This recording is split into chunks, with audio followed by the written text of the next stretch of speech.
Ready to break into a rewarding career? Elwood National Forge can help. Elwood National Forge produces critical defense-rated parts to all branches of the United States military, meaning each day our employees are doing their part to support the men and women protecting our country.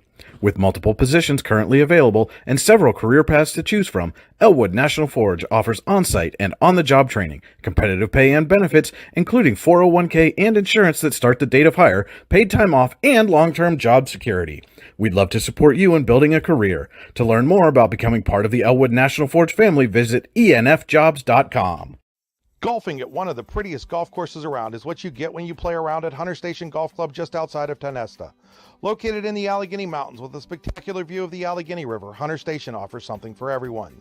The rolling hills of the front nine, coupled with a back nine situated along the banks of the Allegheny River, create some of the best views in all of northwestern PA.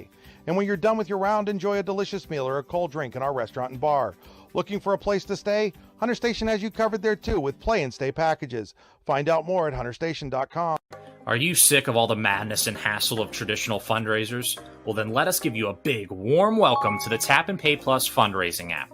Thanks to Tap and Pay Plus, it's now easy for your team or group to gain online donations from supporters anywhere. Simply shop, earn, and support the team every single day. Learn more about our simple and easy fundraising app at www.tapandpayplus.com. Icy Ink Screen Printing and Embroidery offers screen printing and embroidery on apparel as well as on cool gear like backpacks, window decals, and engraved tumblers.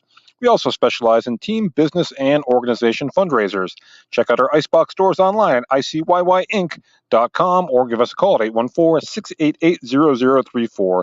Let's meet, drink coffee, and design some cool shirts. Be cool, wear Icy. When most places start preparing for a long winter's nap, we start living our best life. The mountainsides burning with color ignite something inside, that now is the time to embrace what's around us. Warren County, Pennsylvania really is paradise, as we are surrounded with beautiful places and smiling faces. Warren County, Pennsylvania. Find your adventure, find your peace.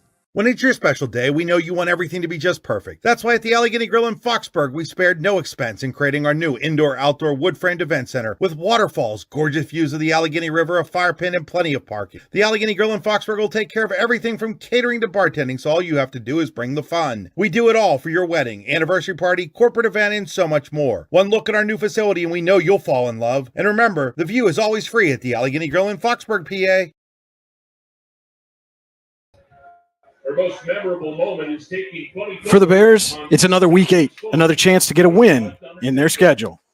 For the Wolverines, it's so much more than just another game. It could be the final one here on Wolverine Mountain. The Allegheny Grill of Foxburg presents high school football as Sheffield hosts Union City next on the YDL Sports Network.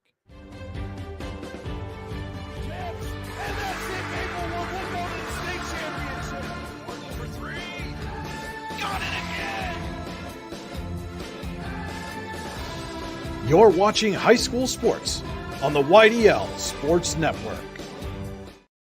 Secretary and Good afternoon, ladies and gentlemen. Welcome here to Sheffield on the bank of Wolverine Mountain as the Allegheny Grill of Foxburg presents high school football on the YDL Sports Network, a District 9-10 crossover game this afternoon as Sheffield in District 9 hosting District 10's Union City. The Allegheny Grill in Foxburg, where you come for the food, stay for the view. Come check out the new indoor-outdoor wood frame event center. The Allegheny Grill was recently voted the #1 waterfront restaurant in Pennsylvania. Find out why, AlleghenyGrill.com. This is the Casella pregame show.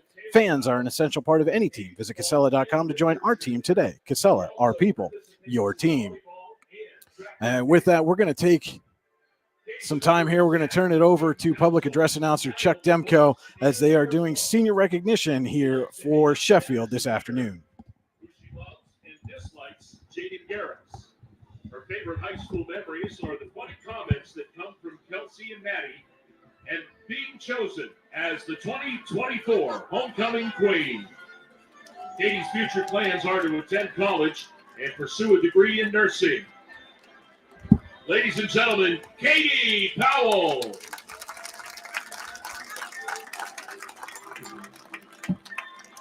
Aubrey Wagner. Aubrey is the daughter of Mark and Erica Wagner. She's a fall and winter cheerleader and attends the Warren County Career Center. She likes Red Bull, naps, cooking, and herself. She dislikes Chloe Silvis, working, and stink bugs. Aubrey's favorite memory is when Emma McBride ripped the stage curtain down while stunting. Her future plans are to attend college in Pittsburgh for social work and psychology. Ladies and gentlemen, Aubrey Wagner.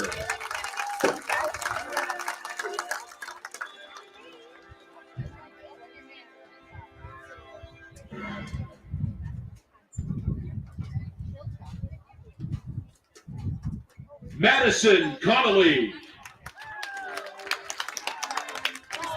Madison is the daughter of Jim Connolly and Sarah Connolly. She's a fall and winter cheerleader and is captain of the volleyball team. She also participates in track and field. Madison is a member of the National Honor Society and serves as senior class president and student council president. She's an active member of SAD and Varsity Club. She enjoys going to concerts, shopping, and Texas Roadhouse. She dislikes hearing people chew. Her most memorable moment is last year's choir class where there wasn't much achieved. After graduation, Madison's plans are to attend college and pursue a degree in the medical field. And also today, Madison would like to give a huge thank you to Melissa Bullock. She's been there for all of the cheerleaders in more ways than anyone. This season has definitely been one to remember thanks to her. She does everything in her power to make sure that the girls are always happy.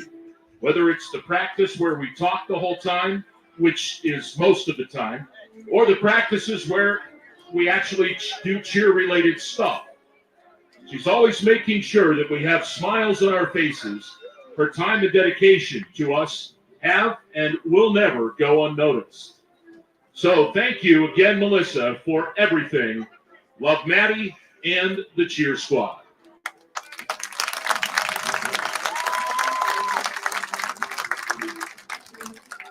Ladies and gentlemen, Madison Connolly.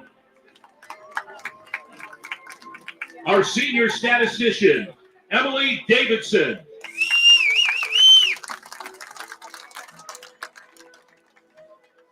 Emily's the daughter of Dan Davidson and Connie Copley.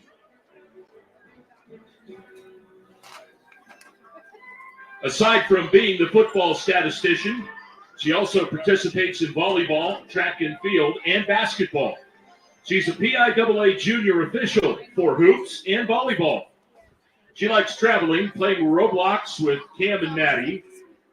She likes Ashley's cookies and Melissa's spaghetti.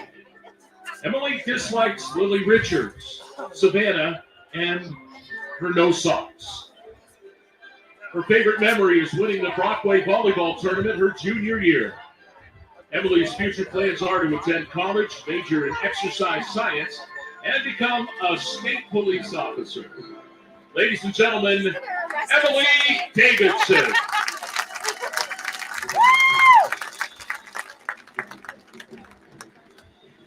And now for the seniors of the football team. Jaden Lucas. Jaden is escorted by John Uplinger and Samantha Knapp. Her interests include playing football and video games and social media. He likes the contact of football and dislikes cats and people. His favorite memory is playing football for Sheffield. Jaden would like to thank John, Sam, and Coach Mike for helping him learn the plays and giving him a chance to participate. His future plans are to attend a trade school and be an electrician. Ladies and gentlemen, Jaden Lucas.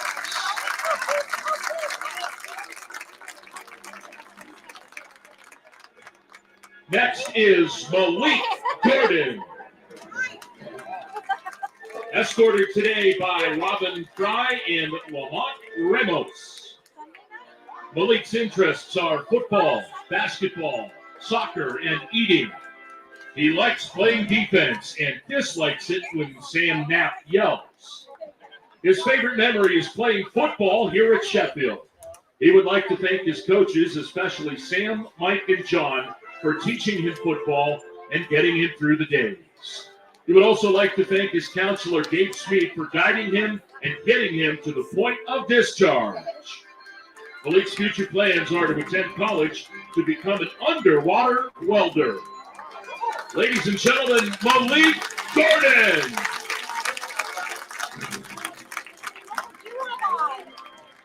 Carneal Parker. Carneal is escorted by Samantha Knapp today. His interests are basketball, football, and cutting hair. He enjoyed all the homecoming activities, but dislikes not being able to go home. Carneal's favorite memory is doing a pie to the face to a teacher at his home school. He would like to thank the team for being some of the best teammates ever. Also, he would like to thank Coach Mike and the team for being there to correct him and give him a second chance. He would also like to thank his mom for being there since day one and continuing to be there through everything. His future plans are to graduate high school, attend a trade school, and open his own barber shop. Ladies and gentlemen, Carneal Parker.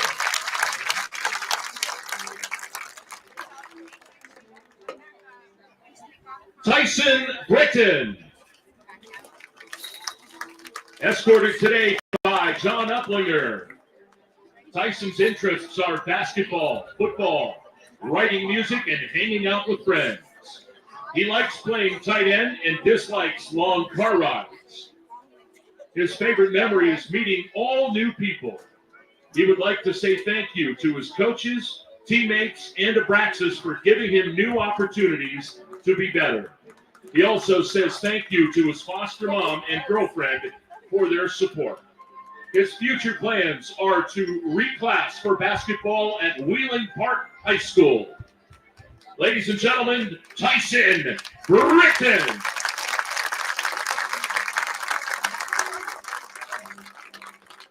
Trayshawn Dunn. Escorted today by Samantha Knapp and Brian Dunn. Trayshawn's interests include basketball, video games, lifting weights, and annoying Sam Knapp.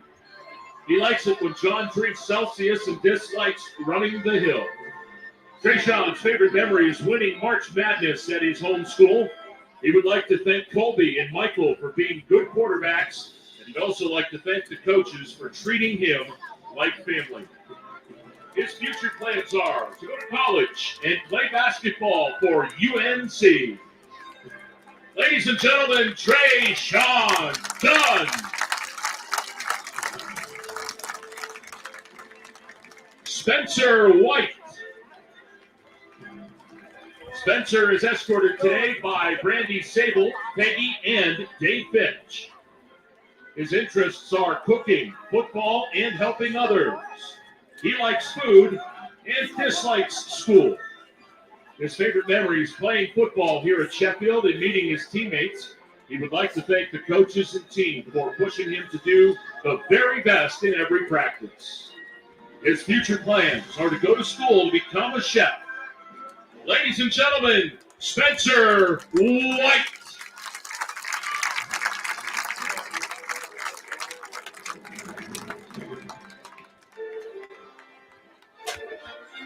LaShawn Williams. Escorted today by Samantha Knapp. His interests are sports, cooking, and eating. He likes the colors red and purple and dislikes dark chocolate. Gotta do milk, I'm with you. His favorite memory is being part of this football team as a Wolverine. He'd like to thank the coaches for giving him the opportunity to play football here at Sheffield. Currently, his future plans are undecided. Ladies and gentlemen, LaShawn Williams.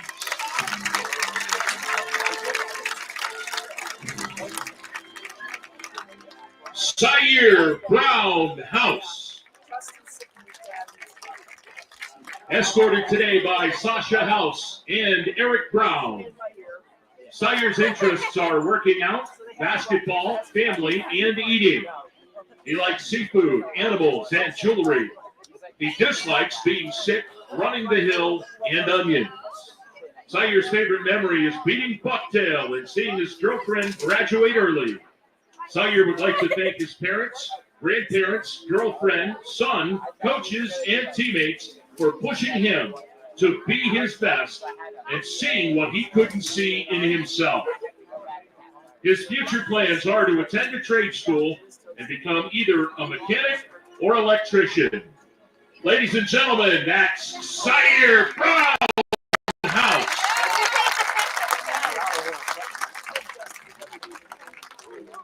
Darrell Barno. Escorted today by Samantha Knapp. His interests are talking to people, playing sports and video games. He likes going on vacation, talking to new people, and hanging out with friends. He dislikes arguing, fighting, and mean people. His favorite memory is homecoming and being involved in all of the activities. Darrell would like to thank his coaches, team moms, and the fans for everything you've done, from the food to pep talks and discipline. His future plans are to move to Florida or join the military. Ladies and gentlemen, Darrell Barno.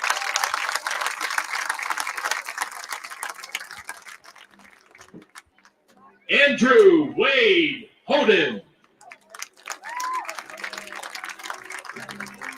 Andrew is the son of Mark and Judith Hoden, and he's a member of our Wolverine football team and also shoots track. Andrew likes riding dirt bikes with Garrett Copley and Caleb Steffen, hanging out with friends, and going to sheets. He dislikes mowing the yard. Andrew's favorite memory is the party in the locker room on the last day of school. His future plans are to join the United States Air Force. Ladies and gentlemen, Andrew Hoden.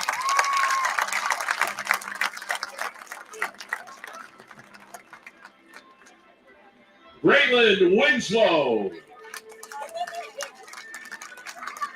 Braylon is the son of Jesselyn and Leroy Winslow and is escorted today by his mom and grandma, Jeanette Winslow. Braylon's a member of the Wolverine football team and also participates in the track team.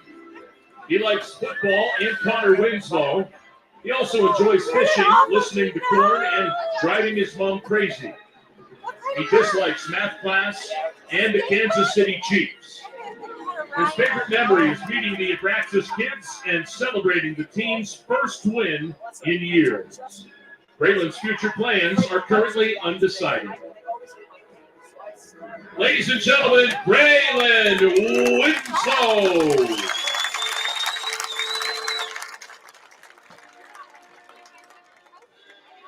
Alex Marfink. Alex is the son of Bradley Marfink and Nathan and Samantha Mockney. He's escorted today by the Mockneys. Alex plays football and participates in wrestling, track, and track. He likes playing sports with his friends and being a Sheffield Wolverine. He dislikes that this is his last year.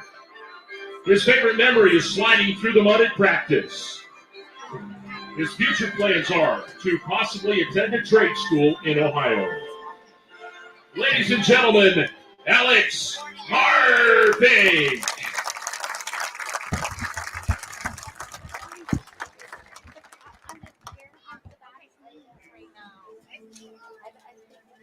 Andrew Kyler. Andrew is the son of Chris Kyler and Amanda King. He's played football for 10 years, is the captain of the team, and participates also in basketball and track. He's a member of SAD. Andrew, he likes Coach Melissa, cucumbers, pancake blocks, team showers, spaghetti, and his girlfriend. He dislikes Alex Van Gelder, potatoes, and Uplanders Hill. His favorite memory, is beating Bucktail for the team's first win in 5 years on opening day. His future plans are currently undecided. Ladies and gentlemen, Andrew Kyler.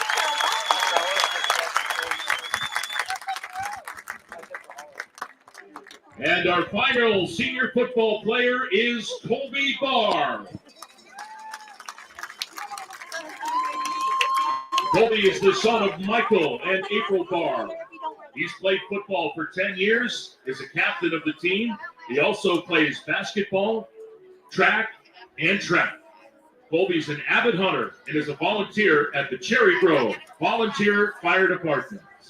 He likes it when Coach Fitch is happy at practice and hanging out with the fellows. He dislikes Nick trying to sing and running the hill. His favorite memory? You guessed it, winning opening day this year. Colby plans to attend college for forestry.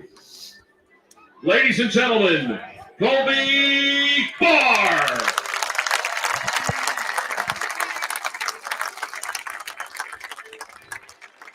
Ladies and gentlemen, these are our seniors of the 2024 outdoor fall season. Congratulations. Sheffield High School's administration, faculty, and staff wishes each of you the best and much success.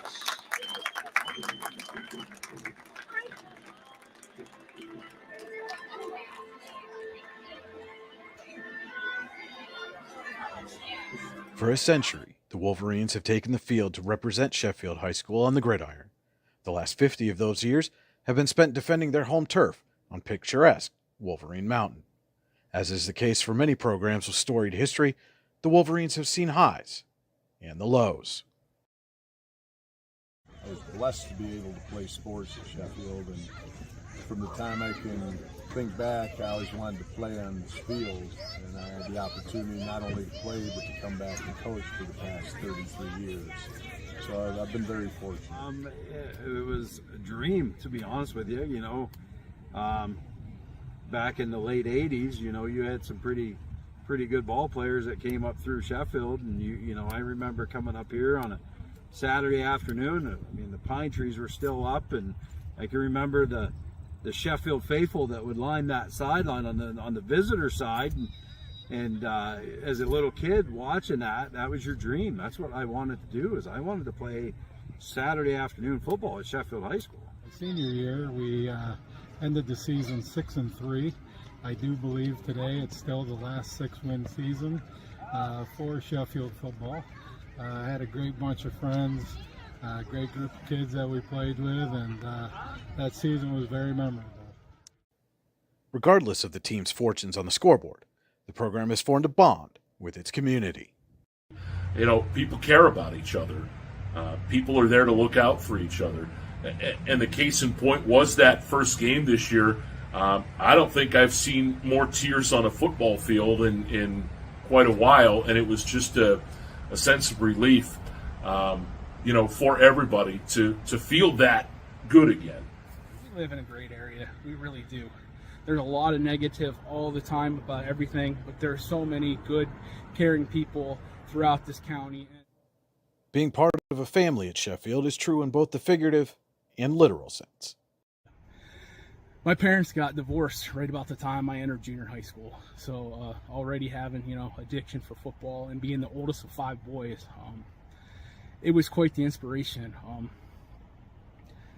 If it wasn't for my grandparents and my aunt, sometimes the only family I really felt like I had, the support system I had, was my football friends, teammates, my coaches, and their parents. And what Sheffield football meant to me, my family, and everybody else, life lessons on how to become a better human being. And like I said, that goes through the Abraxas co-op with meeting kids from outside this neighborhood that all they ever wanted to do was be part of something and be loved. And there's just so many great lessons from Sheffield football. I also credit Sheffield football for creating and strengthening some of the strongest relationships that I still hold dear to this day, years later and thousands of miles away.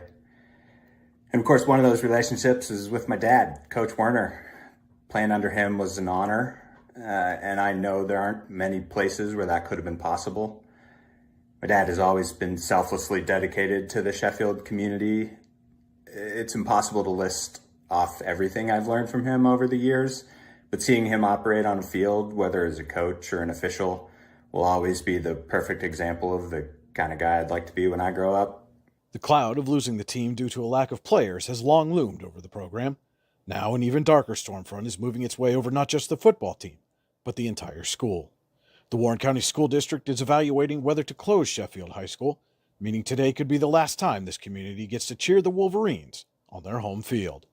But no, there's always going to be a home support system here, no matter what color uniform we wear, and I think that's an important thing about life that you want to keep in your head is you're going to fail.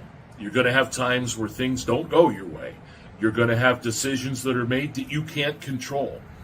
You have to control, A, how you respond to it, and B, making yourself a better person because of it. Life has a lot of twists and turns, and the easier you make those transitions, the better off you're going to be. Sheffield players and coaches know as they climb the steps to Wolverine Mountain today, they could be doing so for the final time in the orange and black. They would like nothing better than to give the fans, the community, and the school a storybook ending. But there's something to be said when you walk up them 74 steps Saturday morning. Mm-hmm. It is a magical place up here. Mm-hmm. Those boys have been putting in the time because they want to win. And, you know, Brian, it's funny, and you talk to these kids and you sit and listen to them at dinner. They don't want to win for themselves. They want to win for the town. Mm-hmm. This community, that's who they want to win for. And welcome back into the Casella pregame show here as the Allegheny Grill Foxburg presents high school football on the YDL Sports Network. Again, it is going to be an emotional one for the home team here this afternoon as Sheffield getting set to host Union City. Their final home game of the 2024 season for sure, possibly the final one ever. Brian Hagberg, Cody Elms with you here on the YDL Sports Network. Want to let you know you're on the drive to the game, brought to you by Warren Tire Center. Warren Tire Center, make sure you get to the game in comfort, warrentirecenter.com. And our game stream today is powered by Oil Country Crates. Your products are protection. And, Cody, you put a lot of work into getting some of those interviews for us for that video package we had there. Want to thank everybody who participated, especially Vince Werner sending a video in long distance. But you've been on the sidelines as a player. You've covered this team for a long, long time. It's going to be an emotional day today. Oh, absolutely. I think it's emotional for everybody. And I don't think it really hits you until you get to this moment. You know, I was on the sidelines as part of a chain, helping my dad on chain gang. And then as a player, and then covering Sheffield football for 16 years. I've been down there for the highs and the lows, and some of these fans have been in the bleachers for the highs and the lows. I think it's an emotional day, but the good thing is Sheffield's kind of come to grips with reality and what's about to happen, and they're taking advantage of these lasts and giving these kids and the fans and the community opportunity to have some lasts in this what could be final year. Well, and ironically enough, you and I spent a year together on that sideline as a player and aspiring coach back many moons ago, 2001 season. I was coaching. That was your freshman year. Well, yes. Let's not talk about that. That was a long time. But I was asking head coach Mike Barr before the game, how do you channel emotion in a game like this? Because that's what you have to do. You don't want to be void completely, right? This is a physical game. You've got to play with emotion, but you can't let it overcome you either. And he said, what they've been preaching to these kids this week is two things. One, play one play at a time, win that play, come back, win the next play. Mm-hmm. Two, make a memory. Yes. And he said that during the homecoming game as well. He was referencing making a memory, and I think that's very important because I don't remember a lot of specifics about football. I can't tell you scores we had when we played, but I remember a few memories, and I'll probably have those memories for the rest of my life. And they're usually not what you'd think they'd be. They're the funny thing at practice, or the time the coach flipped out for no reason the flag wasn't on our team, but he thought it was, and they Yeah. flipped out anyway. You know, weird stuff like that. I can't imagine what coach you'd be talking about who would do that. And I'm not going to say, but you know, I do think it's important for these kids, especially this year, to make a memory. And I think it's important for the fans as well, their parents and their family and the people of the community. When you're watching these games, make a memory. Take notice of the little things. Well, you know, and through all of this, there is still a football game to be played. The Wolverines come into this one 1-4. We've only played 5 games. We were at one of those games got postponed early in the second quarter due to lightning delay. So they're 1-4 this season. Union City comes in 0-7, searching for its first win. As we're going to pause here just a moment for the national anthem.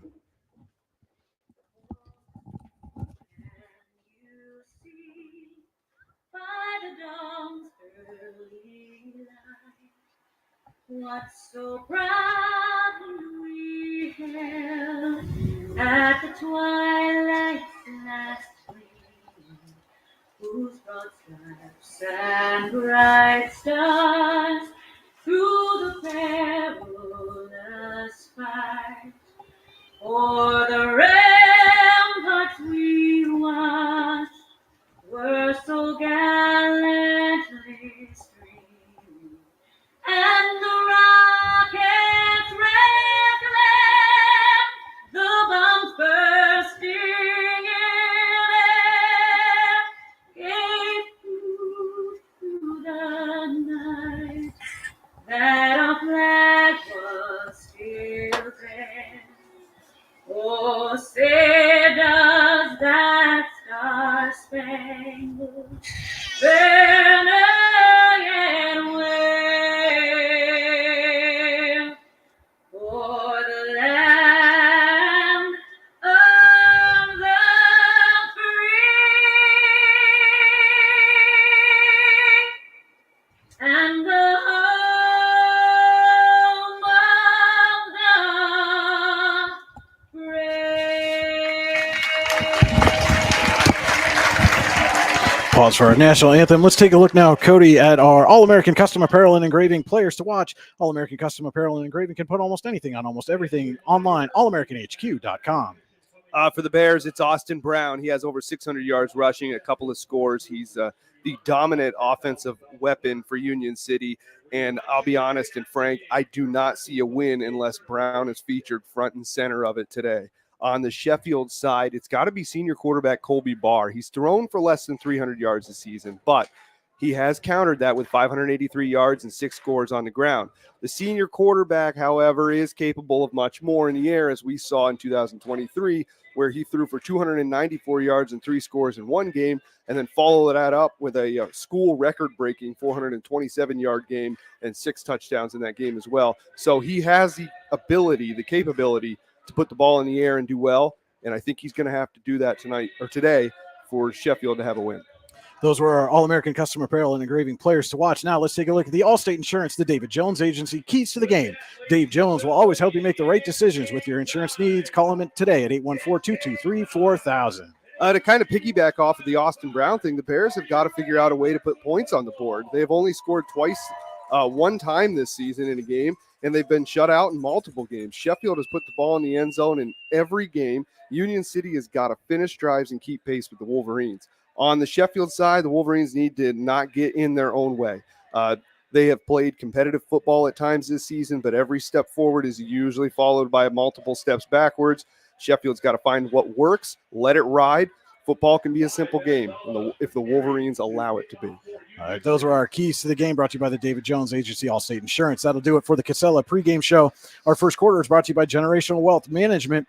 Union City won the toss, elected to defer. So number 5, Abdallah Fakiri, going to set up to do the kicking. Looks like that is taken at the 25. Big head of steam and out to the 40. That was Hayden Holden on the return for Sheffield. tackle. First down, Sheffield at the 40-yard line. And it is the start of a new quarter. And Heather Waterson is today's first quarter contestant. Heather has already won a free car wash at the Zip Zap Car Wash. If the Wolverines score a touchdown during the first quarter, Heather will win a $75 gift certificate to Rocket Detailing. To participate, go to rocketdetails.com. Holden comes into this game with 218 yards on the ground on 47 carries, second behind Barr rushing. And we've got a whistle here as the clock on the scoreboard is showing 40 minutes. I don't think we're going to play 40 minutes today. It's too long. At least not for a first quarter. While they get that adjusted, we'll let you know again. Our first quarter brought to you by Generational Wealth Management. John Bongiovanni, Lucas Sladzak, and Adam Jack of Generational Wealth Management in Erie and Bradford are here for your investment needs. They offer world-class investment services and internationally recognized insurance products from Northwestern Mutual, an industry leader. Find out more at gwm.nm.com. So they got that fixed, and we are now ready to get underway. Barr in the gun, takes the snap, rolls right. Going to keep it himself. And Barr, with a big gainer on first down, gets pushed out of bounds. Aiden Schumann, the tackle for Union City. Aiden Schumann ran him out of bounds for the Bears. Going to bring up a second down and 3 at the Sheffield 47.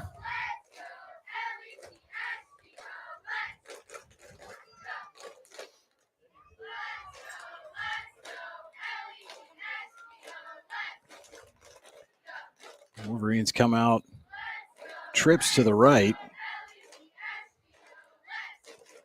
And Barr gives right up the middle. Not much there for Darrell Barno. Actually looks like he's going to lose a yard. We'll bring up a Luton's Plumbing, Heating, Air Conditioning, third down and 5.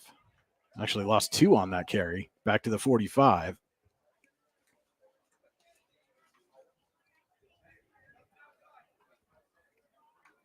Barno came into this game with just 70 yards rushing on, 93 yards rushing on 14 carries, no scores for the running back. A high snap fake to Barnes. Barr rolling now under some pressure, trying to turn the corner. He gets to the sideline. He's close to a first down, but I think he's going to be about a yard shy. If they get it, it'll be off of a generous spot because I think he went out right before midfield. We've got a injured Union City player on the Sheffield sideline. That's Fakiri, the kicker. And Barr was under pressure on that rollout, but he had a wide open receiver just as he started to roll out that if he was able to get that pass off, there was nobody behind him. And so this is going to be a 4th and looks like about 2. They marked him out at the 48, maybe 47 and a half. As Fakiri gets some assistance walking over to the Union City sideline. Certainly hope that he's okay. But a 4th down decision on the opening possession here for Mike Barr and the Wolverines. Well, I like the idea of being aggressive here. If you look at Union City historically this season, their offense has not put points on the board. So if you have to turn the ball over at midfield, if you're Sheffield, I don't know how nervous you would be in that position. And again, just waiting for Fakiri to get to the sideline there so play can continue. Game 3, it's 4th and 2. 4th and 2 coming up for the Wolverines. They are going to go for it.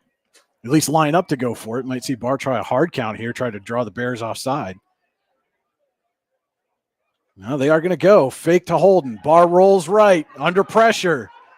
Throws, has a man, but too high. Just a bit too high. Was looking for Brownhouse.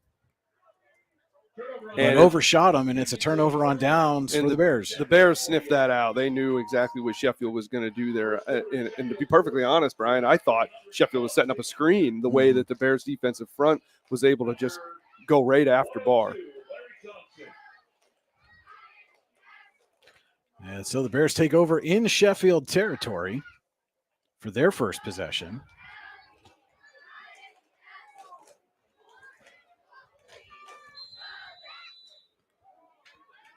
And it will be Austin Brown under center for Union City.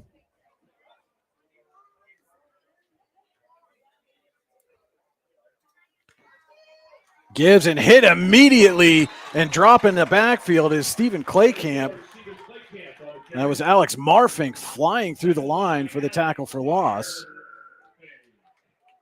Pushes the Bears back to midfield. 2nd and 12 at the 50.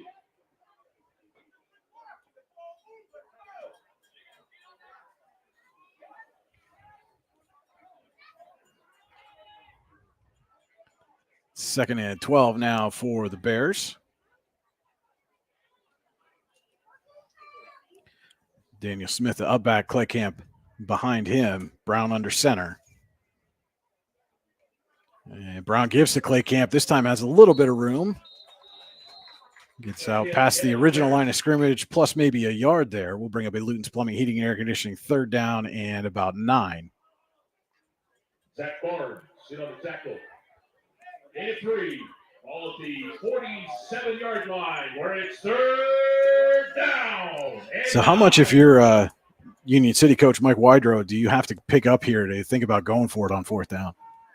Well, I kind of have the opposite opinion here. Your offense hasn't proven a whole lot, so I think you got to be within a yard.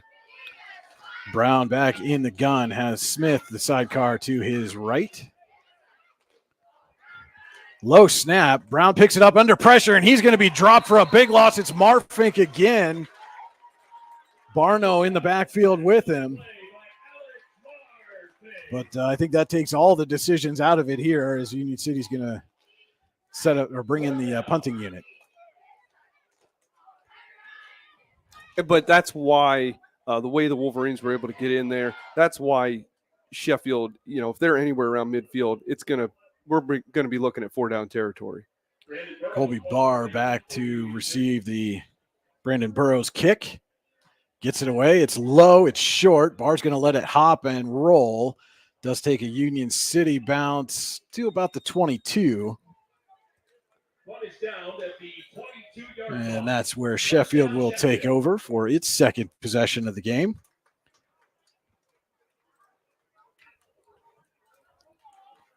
And we're going to step aside for 15 seconds. What's the recipe for surprising the kids, treating yourself, and ditching dish duty? You're looking at it. Order your Pizza Hut faves like original pan, original stuffed crust, and more at pizzahut.com. No one out-pizzas the Hut.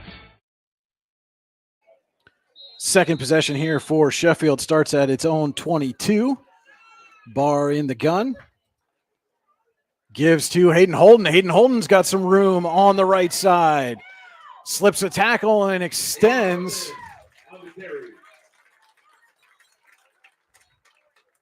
Stephen Claycamp on the tackle. Big gainer on 1st down for Holden. Looks like about 8 yards, maybe 9. 2nd and 1 at the 31-yard line. And once Holden was able to turn the corner, had some green in front of him. Yeah, he was seeing open field and just kind of barely got tripped up there right around the 31. Looks like Barno now the sidecar to Barr's left. High snap, Barr corrals it, fakes to Barno, keeps it himself, and Barr picks up the Ty Nesta Builder Supply 1st down for Sheffield. First one of the game for either team. What a read by Barr there. Faked that handoff, and then he was able to just take a step to the left and hit that hole. Very precise run up the middle for the senior quarterback.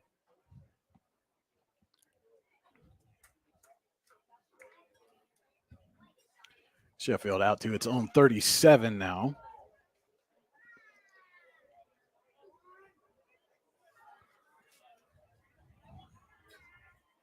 Another high snap. Barr gives, not much going there. I think you have to have a healthy mix between running up the middle and spreading out that defense. And we've seen this with Sheffield before. They get in the habit of kind of running the same play back to back or in the same area back to back, and the defenses, they're cheating. Yeah. And they're cheating towards the middle of the field, and they're calling out these plays, prior to the ball being snapped, and they're able to attack quickly. Loss of 2 for Zach Barnes on that carry. Brings up a 2nd down and 12 at the 35.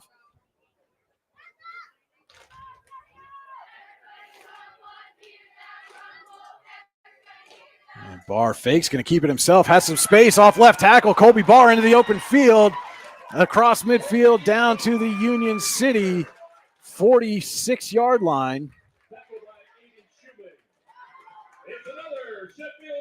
And that's another Ty Nesta Builder Supply first down for Sheffield.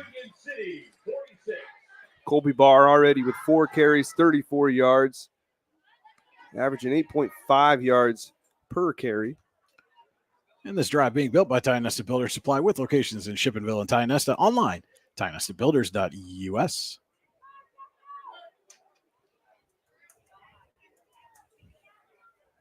High snap. Barr gives to Barno. He's hit and dropped immediately.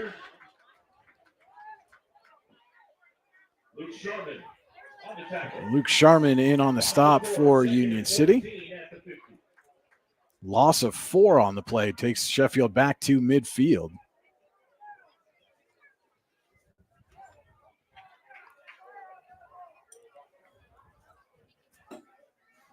Like you said, Cody, those runs up the middle on first down now especially, you got to think Coach Barr's going to have to switch things up here a little bit. Yeah, we're at the point in the season now where there's enough game film out there that if you don't do something extremely well, you're going to have to mix it up. 2nd and 14, give us to Holden. Holden has a blocker in front, cuts up, and then gets stopped after a short gain. Ball came out at the end, but they're going to say he was down.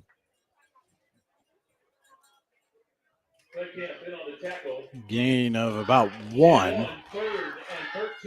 Makes it a 3rd and 13. When you get backed up on 3rd and long, call Luton's Plumbing, Heating, and Air Conditioning to get you moving again. Visit online, lutonsplumbing.com.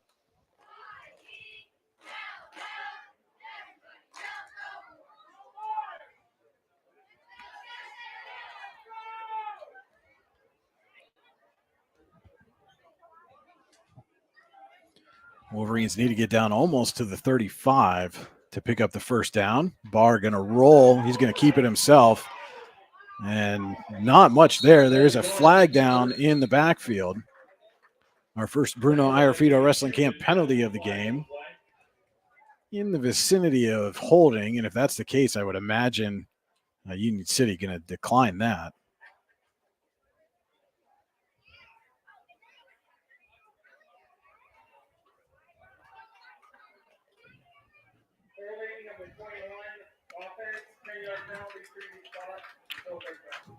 So they get Barnes on the hold, and Union City does accept the penalty. Rather have the yardage than the free down. And maybe they're thinking if they can put Sheffield back in their own territory, they're unable to move the ball at all closer to the 50, that they'll then punt and not go for it on 4th. 4.5 to play. Generational Wealth Management first quarter, no score, Sheffield and Union City. Wolverines now with a 3rd and 23. Barr moves Barno to his right. High snap goes over Barr's head. He gathers, is under pressure, trying to escape. Gets rid of 1, now throws it up for grabs. It's tipped around and incomplete. That's an extremely dangerous pass that could have taken a bad situation and made it exponentially worse. And that's not the first high snap we've had in this game. There have been multiple high snaps. That's just the first one that's gotten away from Barr. And it stands to reason that that's going to be a continuing problem throughout this game if Sheffield's not able to get it under wraps. Barr's now going to go back to punt. Looks like Brown is going to return.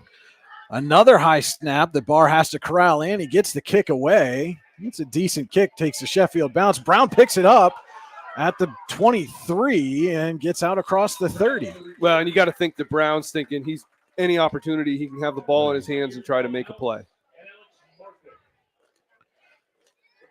So Union City about to come out for its second possession of the game. We're going to step aside for 15 seconds. Tap and Pay Plus is fundraising for the 21st century. Nothing to sell, nothing to hand out, nothing to do other than shop like you normally do. Have everybody that you know download the Tap and Pay Plus fundraising app and use it to pay at any of our 300 plus national brand partners. Then watch the money roll in. Learn more at tapandpayplus.com. Union City takes over at its own 32. Second possession of the game for the Bears. No score. Union City and Sheffield.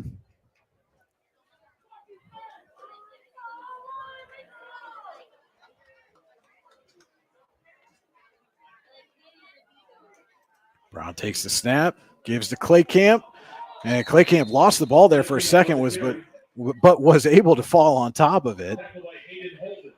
Hayden Holden in the backfield along with Marfink again. Alex Marfink has just been wreaking havoc along the defensive front so far in this one. Yeah, and he's had a pretty strong defensive year. He leads the Wolverines in tackles with 42. He leads them in sacks with 5. Marfink is definitely a force to be reckoned with up front for Sheffield. Approaching 3 minutes to go. Generational Wealth Management first quarter. No score. Union City and Sheffield. Bears have a 2nd and 10. Brown gives to Claycamp. Has some space. Closes after a couple yard gain, and there is another flag down in the backfield. And it is a hold against Union City.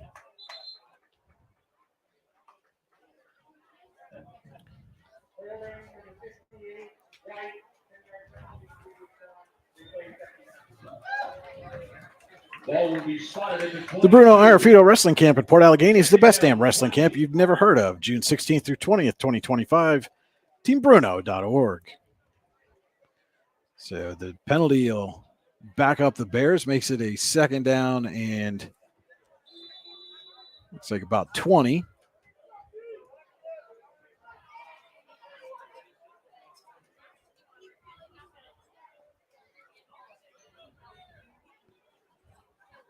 High snap. Brown can't handle it.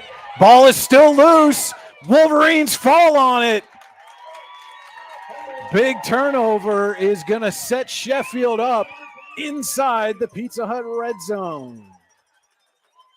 You can order yourself a fresh hot pizza now online at pizzahut.com, where no one outpizzas the Hut. And another bad snap, and this time Trayshawn Dunn able to fall on it for the Wolverines, puts them 1st and goal at the 6.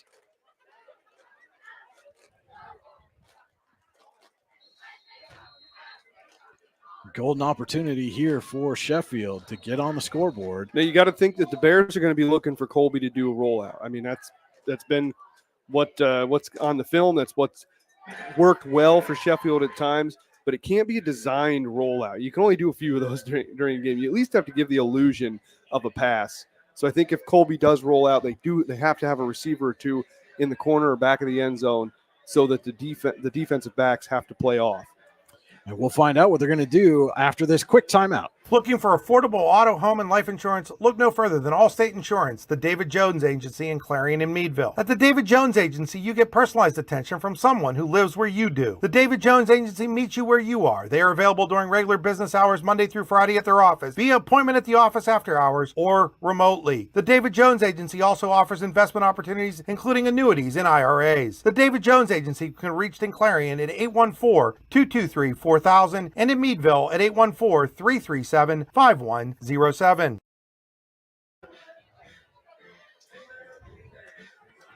We are back here on Wolverine Mountain. 2:42 to play. Generational Wealth Management first quarter. Sheffield knocking on the door, looking to capitalize on a Union City fumble. Snap went through Austin Brown's hands. Trayshawn Dunn able to fall on it. Now the Wolverines have a 1st and goal at the 6. Brian Hagberg, Cody Elms with you on the YDL Sports Network. Big thank you to Sean Elms for running the camera for us today. We appreciate that very much. Yeah, she's all right. Barr in the gun. High snap. Fakes to Holden, and Barr walks into the end zone for the Sheffield touchdown.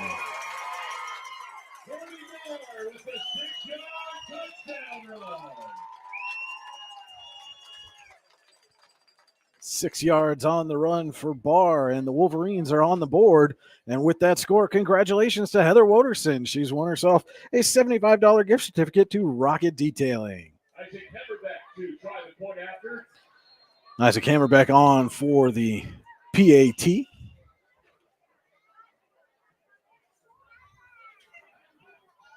Kick is up, but goes wide to the left. 2:37 to go. Generational Wealth Management first quarter. Sheffield leads Union City 6-0. If you're looking to enhance your current skills or gain an entirely new skill set, now is the time to register for classes at the Warren Forest High Ed Council. For 40 years, the Warren Forest High Ed Council has been providing education services in Warren and Forest County. The November 2024 schedule includes creating a holiday brunch, generating a resume using AI, first aid, AED, and CPR training. 20. Apologize for that little tech glitch there. Translated as my finger got a little twitchy on the commercials, but the Bears are ready to come out and receive the kickoff after the Colby Barr 6-yard run. One play after Sheffield recovered a fumble. And now it'll be Hammerbeck to kick off for the Wolverines. Brown and Claycamp back deep to receive for the Bears. And those are the kind of things, Cody, with an offense that's been struggling as much as Union City's has this season. They scored just 28 points on the year. Kick rolls. Taken by Smith, and he's out across the 30. Well, your offense struggles, and then you make a mistake, and the opposing team takes advantage of that mistake. And now, you're going to try to come out and make up for that mistake. And I think that's a bad cycle that struggling offenses get into, is then they start trying too hard, and then they make more mistakes, and it's just kind of a never-ending thing. And by you get to a point in the game where you're just kind of defeated. And that's how it can really spiral out to a 40-0 game like Union City's seen multiple times this year. So now the Bears take over. We got a stoppage, officials timeout. Not sure what issue with the chain game. Yes, good spot there. I wasn't looking across the field. And got to reset the chains here. 2.5 to play. Generational Wealth Management first quarter. Sheffield leading Union City 6-0. Bears at their own 33. Brown fires. He got a completion, and then shaking a tackle is Aiden Schumann. And he will have Union City's first Nesta Builder Supply first down of the ball game. Tackled by Trayshawn Dunn. First down, Union City to the 46. Get out to the Sheffield 46. And that's, again, when you're kind of struggling to get things going, those quick little passes, easy completions for your quarterback can really help get the offense moving. Yeah, we've talked about it in many games that we have covered over the years, that if you want rhythm, you got to go short. You got to go quick. You got to go simple. First and 10, Brown under center. Gives to Claycamp. Claycamp turns the corner on the left side. Looking for a block. Claycamp with a big run for Union City, trying to respond. And you wonder if the Bears coaching staff have seen something here in the first couple of series that the Wolverines defense is doing, where they're now seeing some opportunities in the middle of that defense. They threw that pop pass to start this drive. Then they have a run right up the middle here that's successful. They have found a possible weakness in Sheffield's defense. Nesta Builder Supply first down at the Sheffield 27.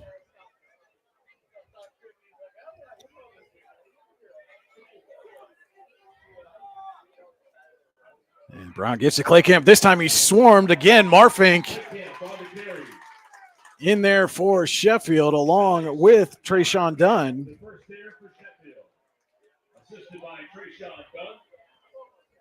And it's another tackle for loss for Marfink. And 2 steps forward, 1 step back for the Bears.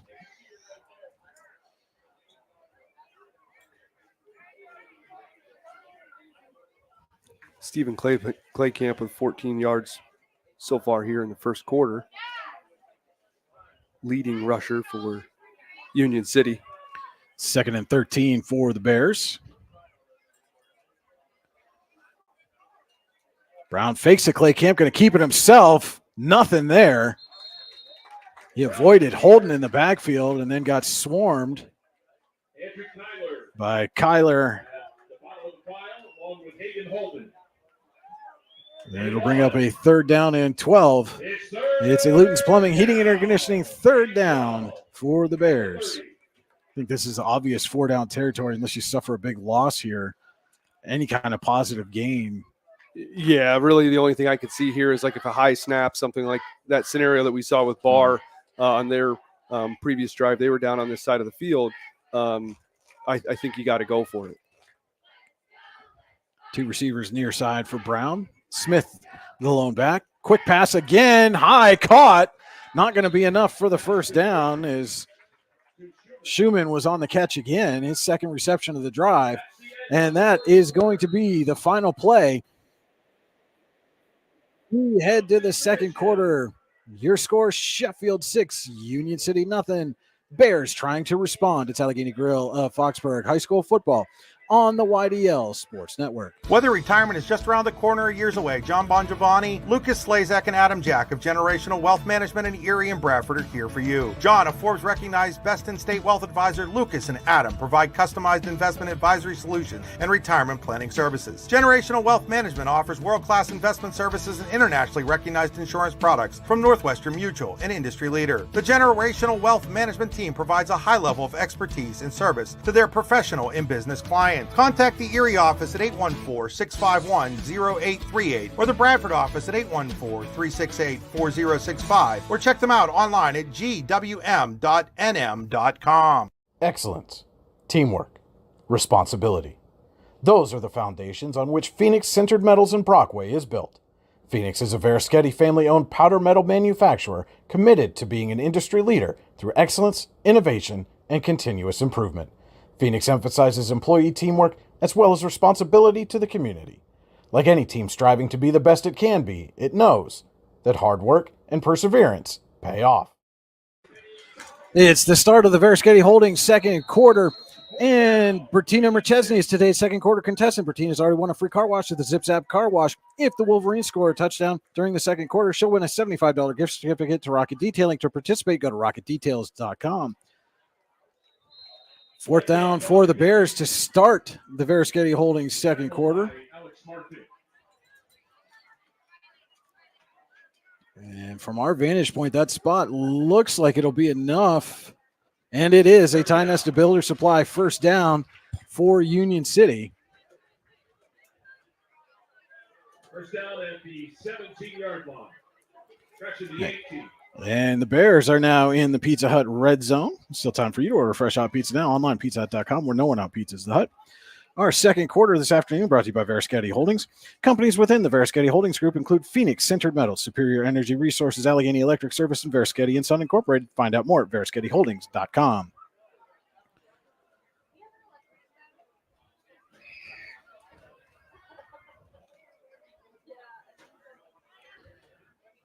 And Brown is going to be hit. It's Alex Marfink again, flying into the backfield and dropping Brown for, looks like a 5, maybe a 6-yard loss on the play. We'll make it second and 16. And Alex Marfink having himself a whale of a ball game. Yeah, right now Union City has no answer for him. He's kind of working at will there in the front of the defense for the Wolverines. Second down and 16 now for Union City.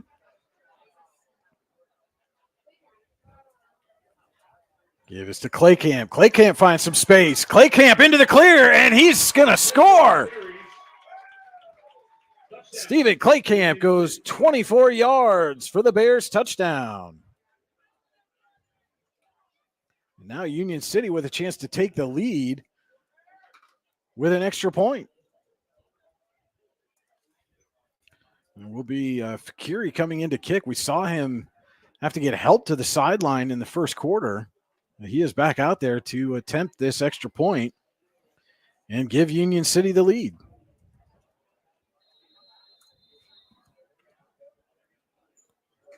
Fakiri to attempt the point after.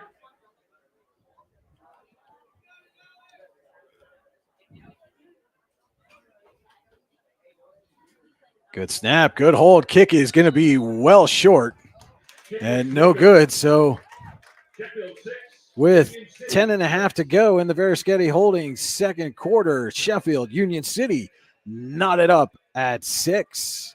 Excellence, teamwork, responsibility. Those are the foundations on which Phoenix Sintered Metals in Brockway is built.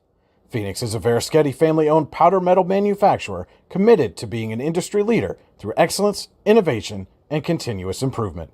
Phoenix emphasizes employee teamwork as well as responsibility to the community. Like any team striving to be the best it can be, it knows that hard work and perseverance pay off. 22 years of the best wrestling camp you've never heard of. That's the Bruno Alfredo Wrestling Camp, which will be held June 16th through the 20th, 2025 in Port Allegany, PA, and will feature a star-studded lineup of clinicians. And don't forget about the blowout picnic to close out the festivities. It's legendary. Find out more at teambruno.org and like them on Facebook. We'll see you in June in Port Allegany, PA. Stephen Claycamp with a 24-yard run has tied this one up 6 apiece. A little over 10 and a half to go in the Veriskety Holdings second quarter, and it is not going to be Fakiri doing the kicking here. Brandon Burrows now going to kick for the Bears. Yeah, Claycamp with 7 carries, 41 yards, that touchdown, a couple of first downs, averaging almost 6 yards per carry. Short kick taken at the 35 and out across midfield on the return.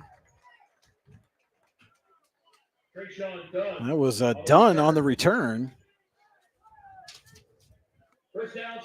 And sets the Wolverines up in Union City territory at the 49.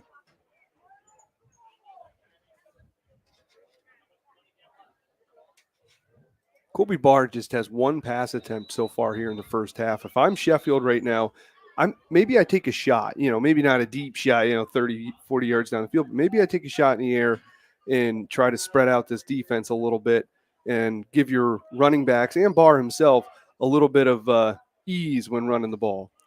Timeout on the field as there is an injured Bear on the far side, and that looks like Claycamp. It looks like maybe just cramping up there, and who could blame him after the load that he's carried so far in the first half.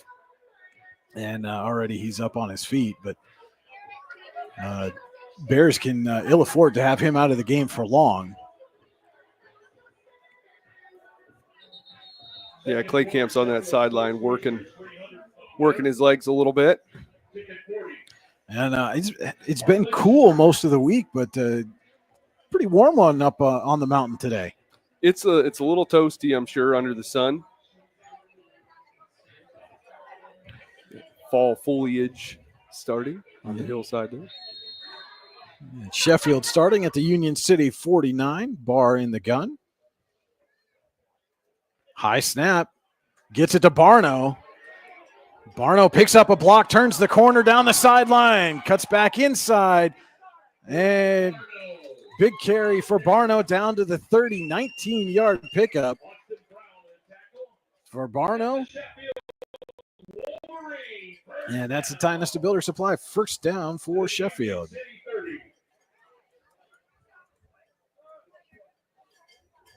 And those high snaps, though, they're delaying the handoff by just about a half a second. But that seems to be enough to allow the Bears defense to get a read on what's going on. And I think they're seeing those running backs kind of delay for that half a second before they get that ball. Sheffield has to get the high snaps under control. And movement, yeah, they're going to stop this one. Bruno Arafito Wrestling Camp penalty is a false start against the Wolverines. It's their second penalty. So that'll make it a first down and 15.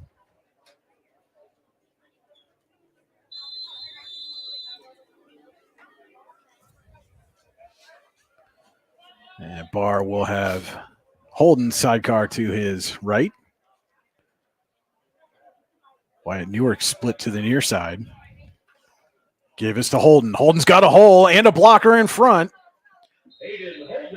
Gets that penalty yardage back plus a couple more. Holden cut that up midfield. If he'd have kept going towards the sideline there, he might have had himself 6. Yeah, it's always easy for us up here to read the field, but you're absolutely right. He cut it upfield, and if he'd have taken more of maybe a 45-degree angle there, there wouldn't have been anybody in front of him. 7-yard pickup makes it second down and 8 at the 28. Barno back in the backfield, and another high snap. This one goes over Barr's head, and he's just going to have to fall on it. But that's going to be, looks like about a 13-yard loss Make it 12. They'll put it right back on the 40. And that's what I was talking about before the game. You know, you're taking one step forward and then you're taking multiple steps backwards here. Now you're sitting at the 40-yard line where, you know, you were at the 28. You were closing in on getting in the red zone, and now you're going to be fighting for an opportunity to go for it on 4th down. And now it's a Luton's Plumbing, Heating, Air Conditioning 3rd down and 20. And another high snap. Barr under pressure immediately. And he's going to get run out of bounds. Maybe a gain of a yard.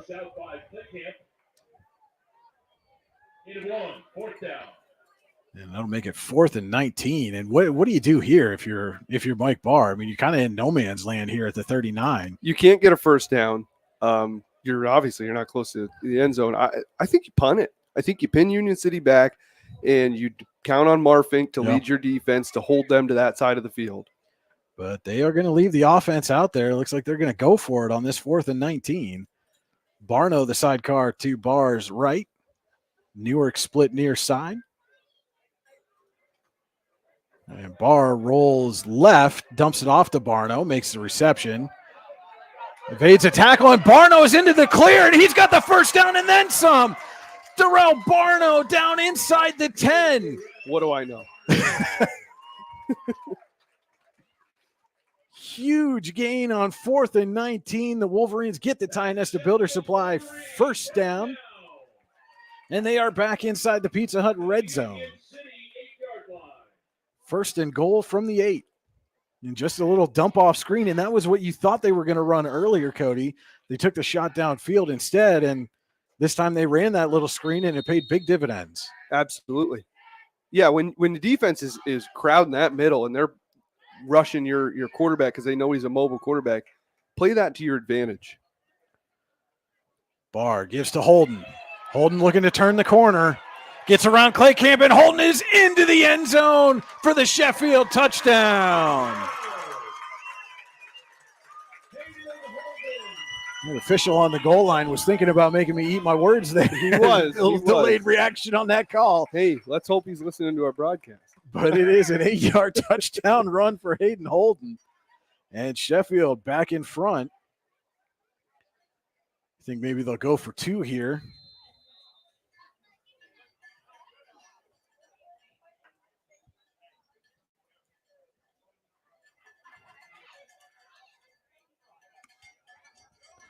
Marfink and Holden in the backfield with Barr. And a flag as Barr's going to turn the corner and pitch it to Brownhouse. But that is a Bruno Iorfito Wrestling Camp penalty against Sheffield. They're going to back him up 5 and make him do it again.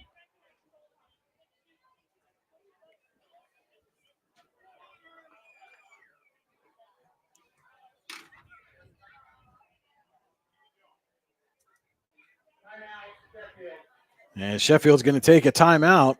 We're going to take it with them. This is Allegheny Grill of Foxburg High School football on the YDL Sports Network. Founded in 1978 and headquartered in Warren, Pennsylvania General Energy has become a leading oil and natural gas producer in the Appalachian Basin. PGE is a proud and growing organization making positive contributions to the region's economy and environment. We are equally proud of our commitment to safety and environmental programs.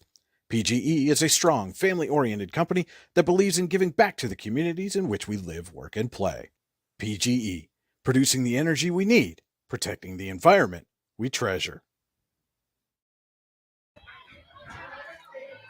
Back here in Sheffield, an 8-yard Hayden Holden run has the Wolverines in front 12-6. A penalty on the 2-point conversion wipes those 2 points off the board. The Wolverines are going to try it again here after getting backed up 5 yards.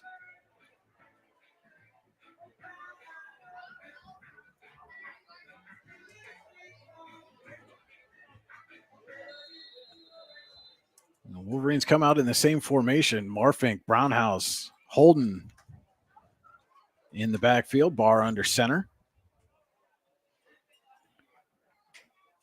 And Barr's going to keep it himself. He's got an open lane. Colby Barr diving for the end zone. Did he get there? He did.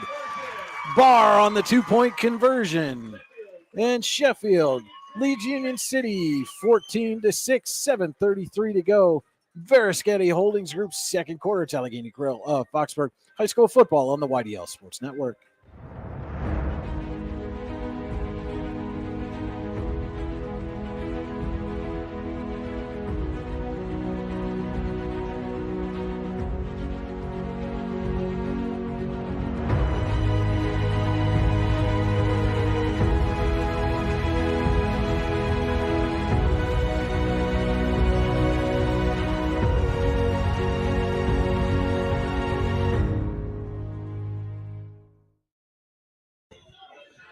Hayden Holden with an 8-yard run and Colby Barr with a 7-yard two-point conversion run has Sheffield in front of Union City 14-6, 7:33 to go. Veriskety Holdings Group second quarter here from Wolverine Mountain. Brian Hagberg, Cody Elms with you on the YDL Sports Network. High school football on the YDL Sports Network presented by the Allegheny Grill in Foxburg, where you come for the food and stay for the view. AlleghenyGrill.com. Yeah, and that drive there was important for Sheffield because they got those couple steps backwards like we talked about. Short kick taken at the 30. And only about a 6-yard return there by Logan Slaney. They were able to overcome a deficit there and still put the ball in the end zone at the end of that drive. And I think that's very important when it comes to team morale and continuing this game on a positive note. So the Bears will take over at their own 35, trailing 14-6. Now, if I'm the Wolverines defense right now, I am coming after the Bears. I don't want to leave this be a one-score game.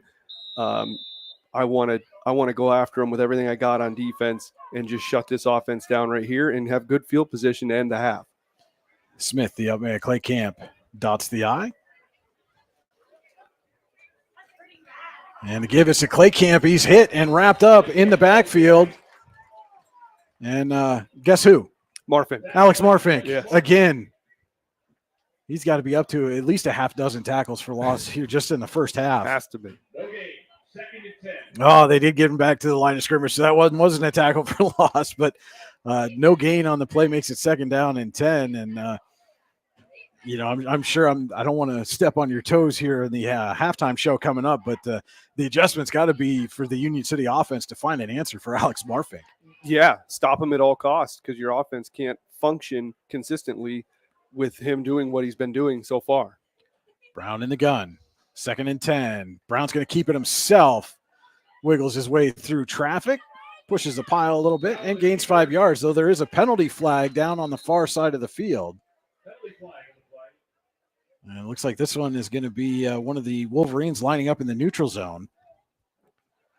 We'll see if Union City wants to keep the play or maintain the down here.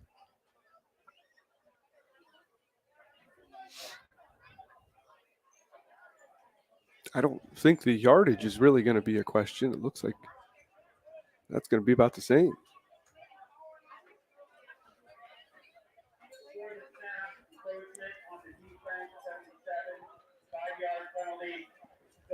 And so it is a 5-yard penalty against the Wolverines.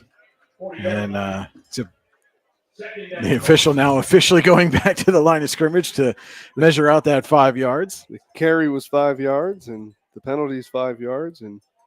But they maintain the down. So Yes. 2nd down and 5 now instead of 3rd down and 4.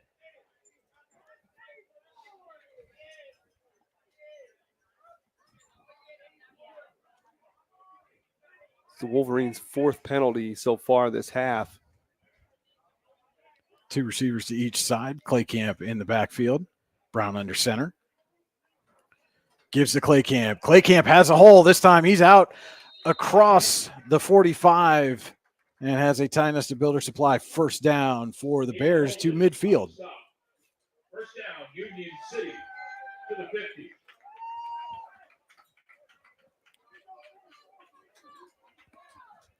First and 10 from the 50 now for Union City.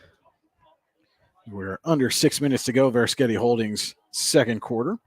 Today's game also being brought to you in part by the Warren Forest Higher Education Council. Find out how they can help you take the next step at high-ed.com.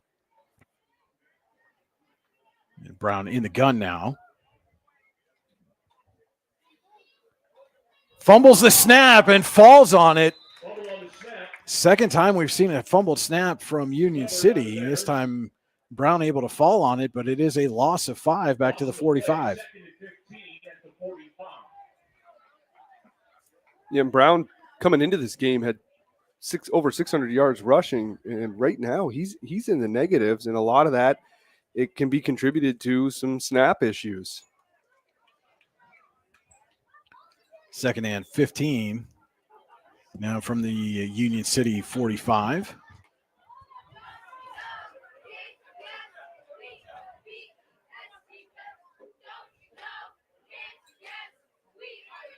Give us to Claycamp right up the middle, and there he is again. Marfink, the first one to get to him, gets cleaned up by Holden Kyler and a host of others. Yeah, I think the Wolverines are reading these plays so well that on some of them they're actually pursuing before the play unfolds, and it's putting them behind the play as Claycamp runs up. There, they were right on time. There's a 3rd and 13 coming up for Union City. When you get backed up on 3rd and long, call Luton's Plumbing, Heating, and Air Conditioning to get you moving again. Online, lutonsplumbing.com. Claycamp with 10 carries, 53 yards so far in the game. Approaching 4 minutes to go in the Varskety Holdings second quarter.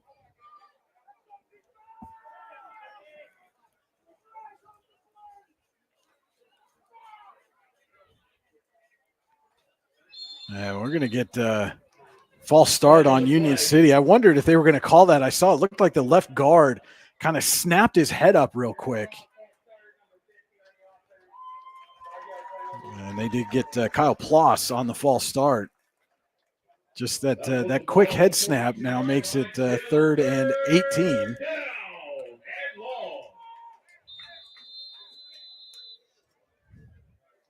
Thought we might get a 3rd and Ludlow on that one from from Chuck. I think it has to be over 20 for that to be. For those unaware, they had youth football up here on Wolverine Mountain for a time, and great public address announcer Chuck Demko here does all the Sheffield home games and was having some fun with some of the younger kids on some of those 3rd and longs.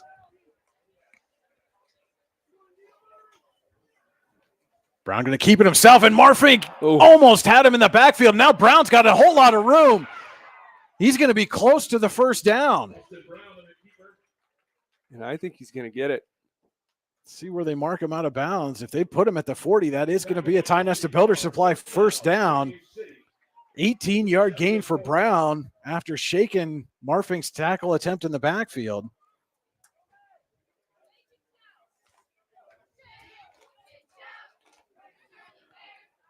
And just like Sheffield had on the 4th down on this previous possession, Union City converts a 3rd and long here to keep this drive alive. And the Bears will get the ball to start the second half as we're under 3 minutes to go. Varskety holding second quarter. Give us to Claycamp. Claycamp squirts through the line and has another Ty Nesta Builder Supply first down for Union City.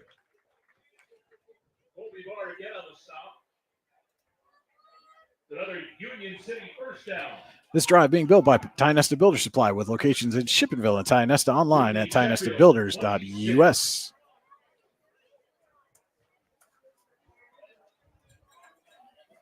Yeah, and if I'm Mike Barr here, I consider maybe, and it doesn't look like he's going to do it, but I consider maybe taking a timeout, regrouping your guys. You're probably not going to get the ball back, and if you do, I don't know how much time is going to be left.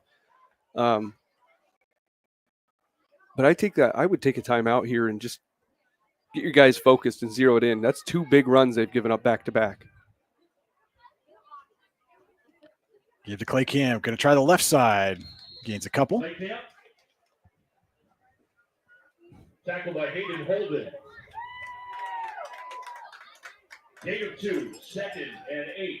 He gets second down and 8 at the Sheffield 24 as we're under 2 minutes to go. Varskety holding second quarter. And Union City doing a balancing act of not wanting to run out of time, but also they don't want to leave any significant time on the clock for Sheffield. Both teams with 2 timeouts remaining. Toss to Claycamp.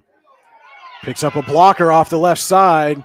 Gets around to tackle, stays on his feet before finally being pushed out of bounds. Down around the 5 as the Bears are back in the Pizza Hut red zone. Time for you to order Fresh Out Pizza now online at pizzahut.com, where no one out pizzas the Hut.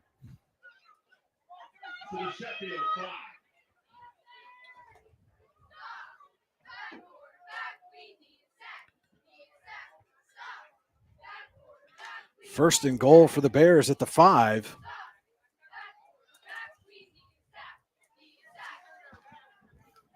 Brown in the gun.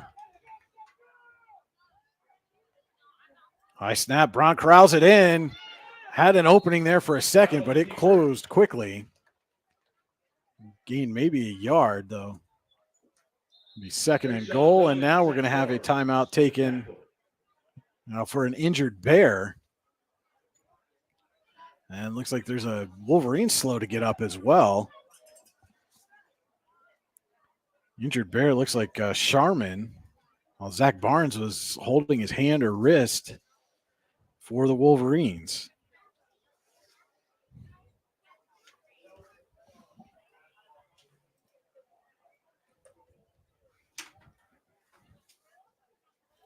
If you're looking to enhance your current skills or gain an entirely new skill set, now is the time to register for classes at the Warren Forest High Ed Council. For 40 years, the Warren Forest High Ed Council has been providing education services in Warren and Forest County. The November 2024 schedule includes creating a holiday brunch, generating a resume using AI, first aid, AED, and CPR training, and online workforce training classes. Go to high-ed.org or call 814-723-3222 to register. Second and goal from the 4 coming up for the Bears. Sharman able to get up and walk off under his own power.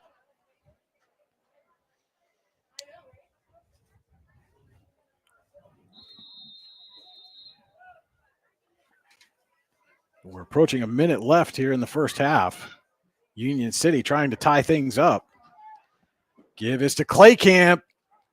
He's close and in for the Union City touchdown. Union City. Second of the day for Claycamp. This one from 4 yards out. That puts Claycamp with 92 yards on 14 carries, the 2 scores, 5 first downs, averaging 6.5 a carry, all in the first half. Yeah, Bears now going to go for 2, looking for the tie.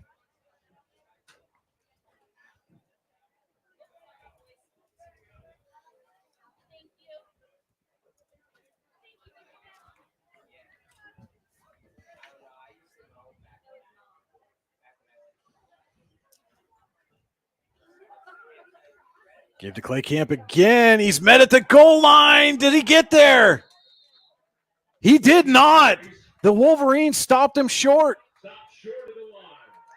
Big stop there for the Sheffield defense as the Wolverines maintain the lead 14-12. This is Allegheny Grill of Foxborough High School football on the YDL Sports Network. Need plumbing, heating, or air conditioning services in Western PA? Then call Luton's Plumbing, Heating, and Air Conditioning in Clarion today at 814-226-8695. At Luton's Plumbing, Heating, and Air Conditioning, we believe that a service-oriented business like ours should give you quality care and a quick response time. That's why we stand on our promise, offering you reliable 24-hour service that gets your job done right when you need it. We can also be found on the web at lutonsplumbing.com. Again, that number is 814-226-8695.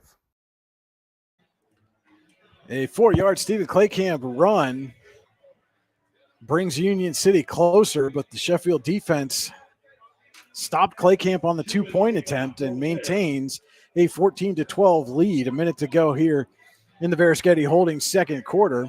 Burrows getting set to kick for the Bears. Brownhouse and Holden deep to receive for the Wolverines. Short kick. Holden takes it at the 30. Tried to squeeze his way through, but gets ripped down at the 42. So, Brian, from the information that I have, coming into this game, Claycamp has 7 yards rushing and no touchdowns. So a heck of a game for Stephen Claycamp so far today.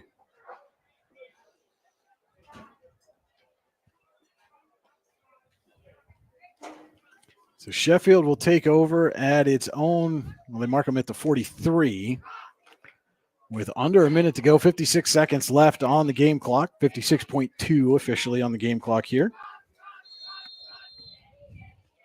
We'll see how aggressive the Wolverines try to be in this final minute. High snap. Barr fires downfield looking for Brownhouse. He makes the catch. What a grab by Sayer Brownhouse.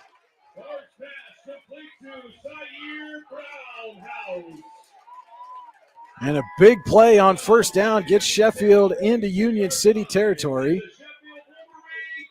It's a Tynesta Builder Supply first down at the Union City 42. You can see on that snap, Barr anticipating the high snap, and this one's going to be a false start. Look like Brownhouse maybe got started a little early there.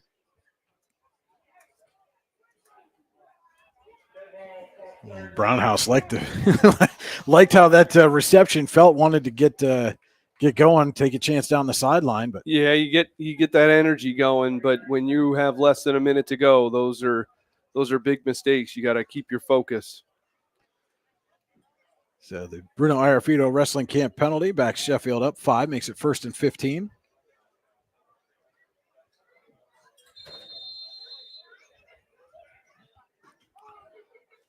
Barr looking to throw, dumps it off for Holden.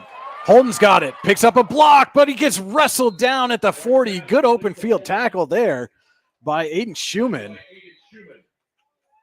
If Holden had been able to get around Schumann, there was nobody left for the Union City defense. As Sheffield takes its second timeout with 36.5 officially on the game clock. And Cody, I kind of touched on it briefly, but something that I've noticed with Barr in the gun on this drive, he's taken a step back as soon as he calls for the snap, kind of anticipating that the ball's going to go high and giving himself a chance to get under it as opposed to trying to jump for it. Yeah, you got to remedy the problem one way or another. And if you can't fix your center, which is a difficult thing to do, is to work on your center to change what he's been doing all year as a quarterback. Try to mitigate that as best you can. And if that means he takes a half a step or a step back, gets that ball in a better position and is able to get the pass off or get the handoff quicker, if it works, go with it. 2nd and 8. Barr under pressure, rolling and stumbles, throws the ball away as he's going to the ground. Was there a receiver? No, that's going to be intentional grounding.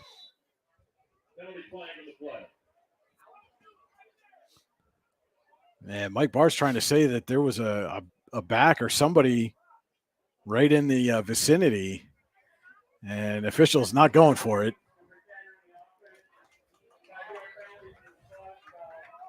And that is a big one, as that comes with a loss of down. So they're going to back up 5, and it'll be 3rd and long.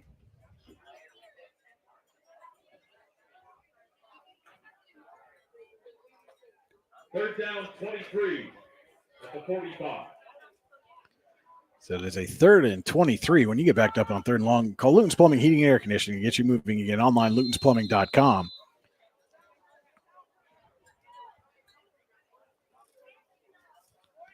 Barr back to pass. And now he's got some space in front. Colby Barr makes a move, picks up a block. Barr still on his feet down the sideline. And Claycamp gets him just outside the 20. And Mike Barr's on the sideline here calling for a timeout, trying to get somebody's attention.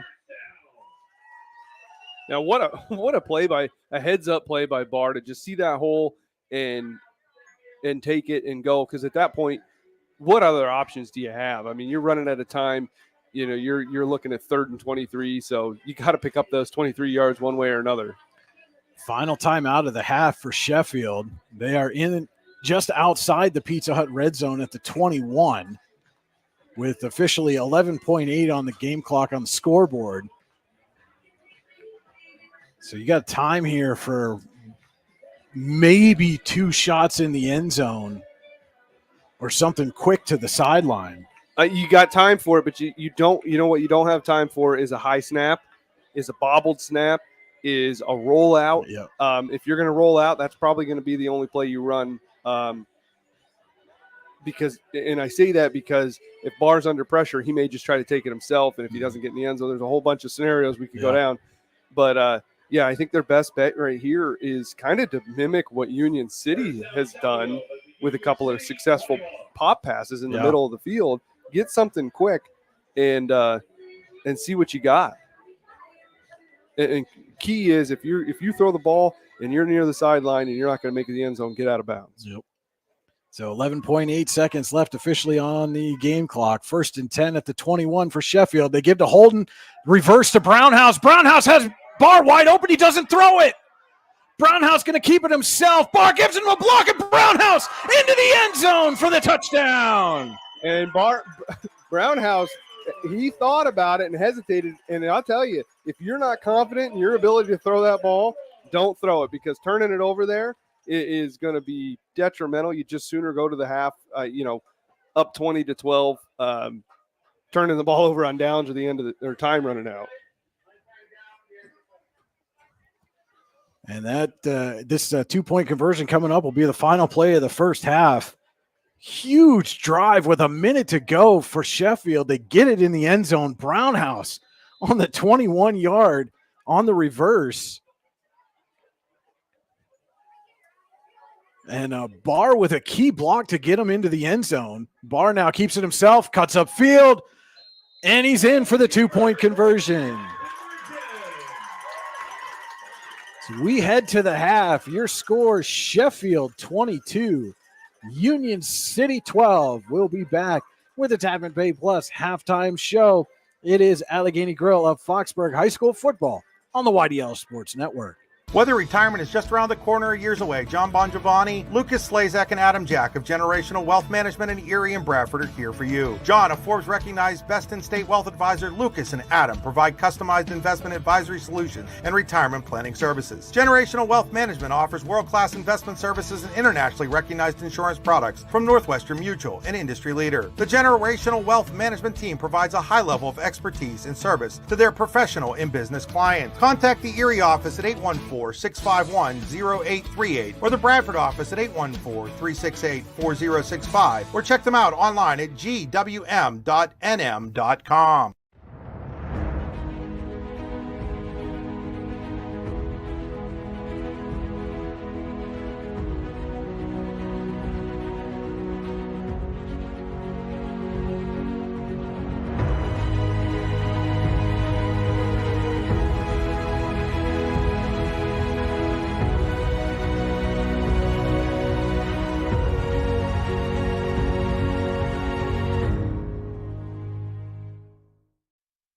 What's the recipe for surprising the kids, treating yourself, and ditching dish duty? You're looking at it. Order your Pizza Hut faves like original pan, original stuffed crust, and more at pizzahut.com. No one out-pizzas the Hut. Located at 16 West Main Street in Youngsville, Cam's Logging Supplies and Outdoor Wear's goal is to provide customers in Warren County with logging supplies, boots, and clothing at a reasonable price and within a short distance from home. We also offer so much more, including indoor golf and axe throwing, games of chance, and local pool leagues. If there's something you want and we don't have it, let us know and we will be happy to try and find it for you. At Cam's, we also sell hunting and fishing licenses and look forward to serving you. Give us a call today at 814-688-3146. Stop in and see us or visit us online at camsloggingsupplies.com. Founded in 1978 and headquartered in Warren, Pennsylvania General Energy has become a leading oil and natural gas producer in the Appalachian Basin. PGE is a proud and growing organization making positive contributions to the region's economy and environment. We are equally proud of our commitment to safety and environmental programs. PGE is a strong, family-oriented company that believes in giving back to the communities in which we live, work, and play. PGE, producing the energy we need, protecting the environment we treasure. With locations in Chippenville and Tionesta, Tionesta Builder Supply is a full-service home improvement center specializing in everything you need to build or remodel your home.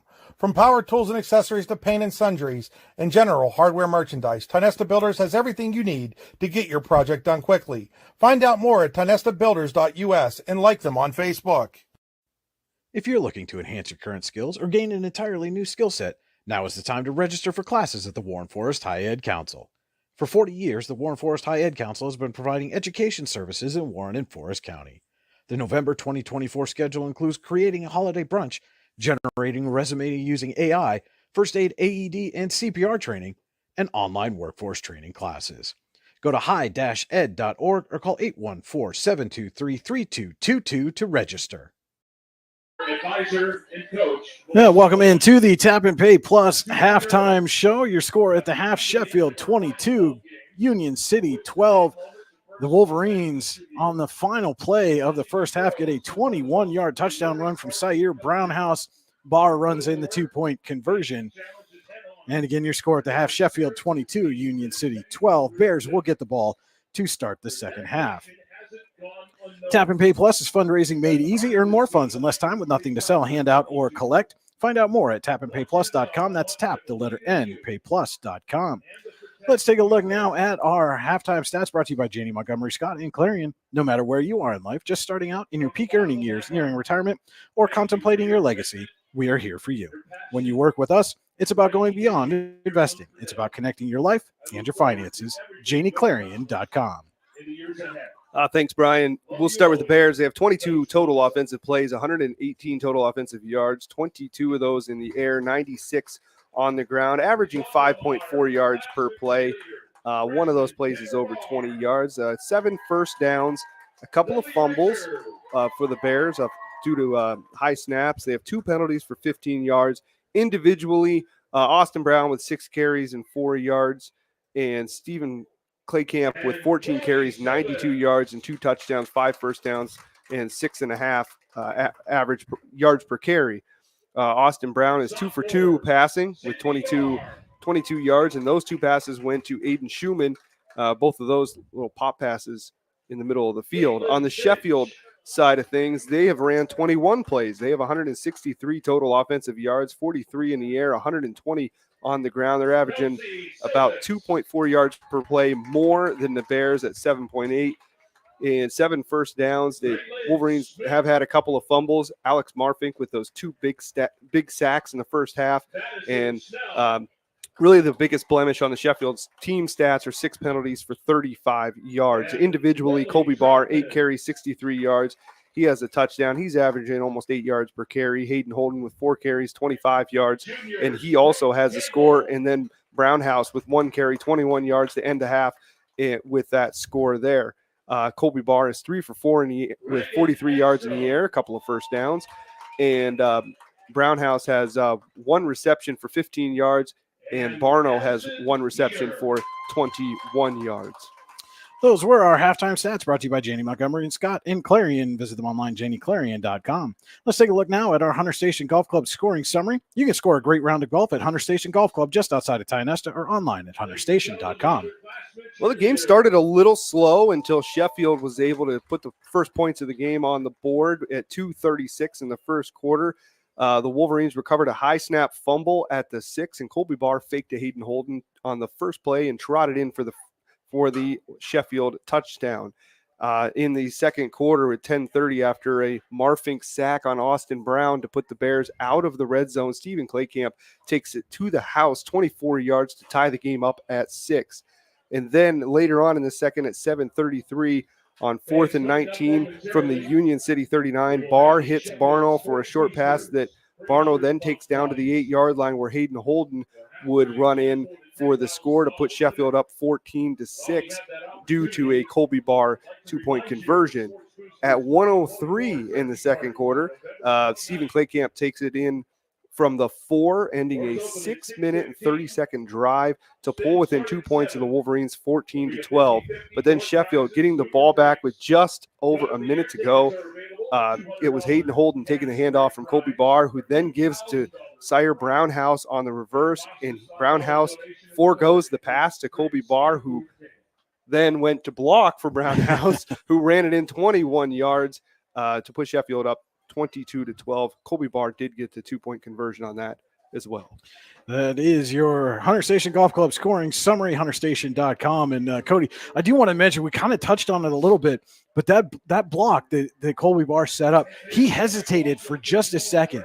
And that was key for a couple of reasons. One, it gave him the block to spring Brownhouse for this final couple of yards. But two, allowed him to avoid a block in the back. I mean, if he'd have just run right up and thrown that block at the way both those players were going at that time, clearly would have been a block in the back. Barr hesitates for just a second, allows the defender to turn, gets a clean block, and gets Brownhouse into the end zone. It'll be interesting to ask him whether he's up here or we can ask him down on the field at some point after the game. I'm personally curious if that was intentional hesitation or it just happened that way. But either way, it worked out perfectly for the Wolverines. They have a 10-point lead, and I got to think they're feeling pretty good coming into the second half. Well, and again, and we talked about this is, it's an emotional day for a lot of folks here in Sheffield. And so far on the field, the Wolverines have done a fairly good job of containing that emotion, haven't allowed things to kind of get out of hand one way or the other. They've got to find a way to continue to contain that emotion throughout the second half if they're going to come away with a win here on possibly their final home game ever. I think coming out in the second half and stopping the Bears on their first drive and being able to then go down and score again, give yourself a nice cushion. And then if there's a little bit of emotion overtaking you in the second half, you have some padding in the score to mess up, let's say. Let's hope they don't, but, to mess up a little bit. You got a little forgiveness there because it's hard. These are kids. We view this as very fit and active middle-aged men, but we got to remember these are kids, and for them to fully understand what's going on, it's been kind of repeated ad nauseum throughout this season. This is your final this is your final that. It's a lot of pressure because they know that there's people that have been coming up to Wolverine Mountain for decades that are going to want them to walk away with a win, to walk away on a good note. And so for these kids to undertake that and be as well composed as they have been in the first half, if they let a little bit of emotion get a hold of them in the second half, I think they'll be all right. But so far, Mike Barr has these kids zeroed in. High snaps seem to be the only issue. We're going to take a break. We'll be back with more of the Tap and Pay Plus halftime show. Sheffield leading Union City 22-12. Allegheny Grill at Foxburg High School football on the YDL Sports Network. If you're ready to buy or sell your home, then stop in at 4234 Market Street to let one of the agents at Howard Hanna Professionals help. Our friendly and knowledgeable agents can help you find the key to your dream home. Looking for a new career? Howard Hanna Professionals can help there too. Howard Hanna Professionals will assist new and experienced agents with the startup fees for an exciting career in real estate. Call Katrina Laurie at 814-726-2000 for more information. You've got dreams, might even be something big. Imagine what you could do with the right solutions. Secured against evolving threats and set up to make the right decisions faster. At Acrisure, we help protect and grow everything you've worked so hard to build. We are the brightest people using the best of technology. We are an extraordinary advantage for you. We are Acrisure. For all your automotive needs, look no further than the Warren Tire Center. From new tires to tire repairs, PA state inspections, wheel alignments, and auto detailing, there's so much more that we can do for you, and there's no reason to go anywhere but the Warren Tire Center in Warren, Pennsylvania. With over 40 years of serving the Warren and surrounding communities, it's always been a great day at the Warren Tire Center. We offer same-day service and walk-ins are welcome. Open Monday through Friday from 7:30 a.m. to 5 p.m., the Warren Tire Center can be reached at 814-723-8050 and on the web at warrentirecenter.com. Allegheny Electric Service of St. Mary's has been providing industrial and commercial electrical solutions for over 35 years. They offer complete design, build, installation, and maintenance of automated systems for a variety of industries. Allegheny Electric designs and installs wiring and lighting for any size project, big or small. And when you find yourself in a jam, they'll get your machine or facility back up and running in no time. Call Allegheny Electric Service at 814-781-1940 or visit AlleghenyElectric.com. Have a fender bender? We can mend her at Park Avenue Motor Car. Bring your vehicle to Ron and the crew at Park Avenue Motor Car, 7 South Carver Street in Warren, or call 814-726-9728. Park Avenue Motor Car, proudly serving Warren County for 30 years. Looking for affordable auto, home, and life insurance? Look no further than Allstate Insurance, the David Jones Agency in Clarion and Meadville. At the David Jones Agency, you get personalized attention from someone who lives where you do. The David Jones Agency meets you where you are. They are available during regular business hours, Monday through Friday at their office, via appointment at the office after hours, or remotely. The David Jones Agency also offers investment opportunities, including annuities and IRAs. The David Jones Agency can be reached in Clarion at 814-223-4000 and in Meadville at 814-337-5107.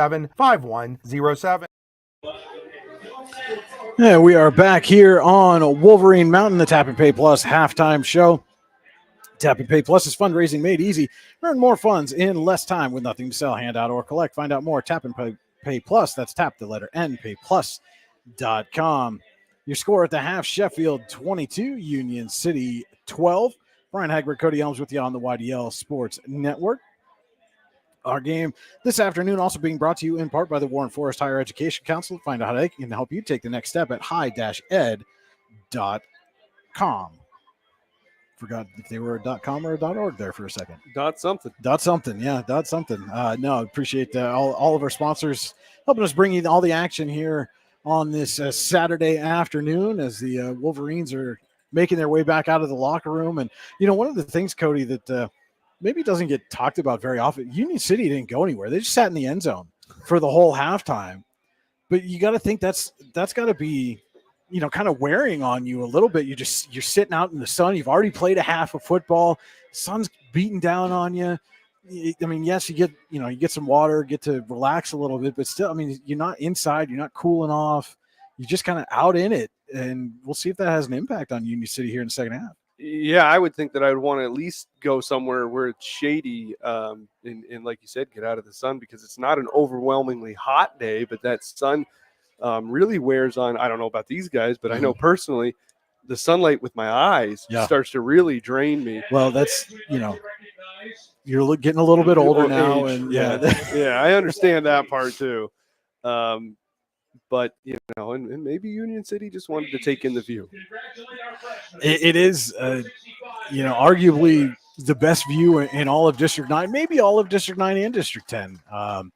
Very hard to compete. I was talking to Coach Mike Barr before the game, and he'd mentioned to our good friend Pro Time from the PA Football News was here and talked about the view and the scenery, and Mike said something about the fall foliage, and I said, yeah, if this had been next week, that entire hillside would just be lit up with vibrant colors, and when that happens, oh my goodness, just really, really tough to compete with this view.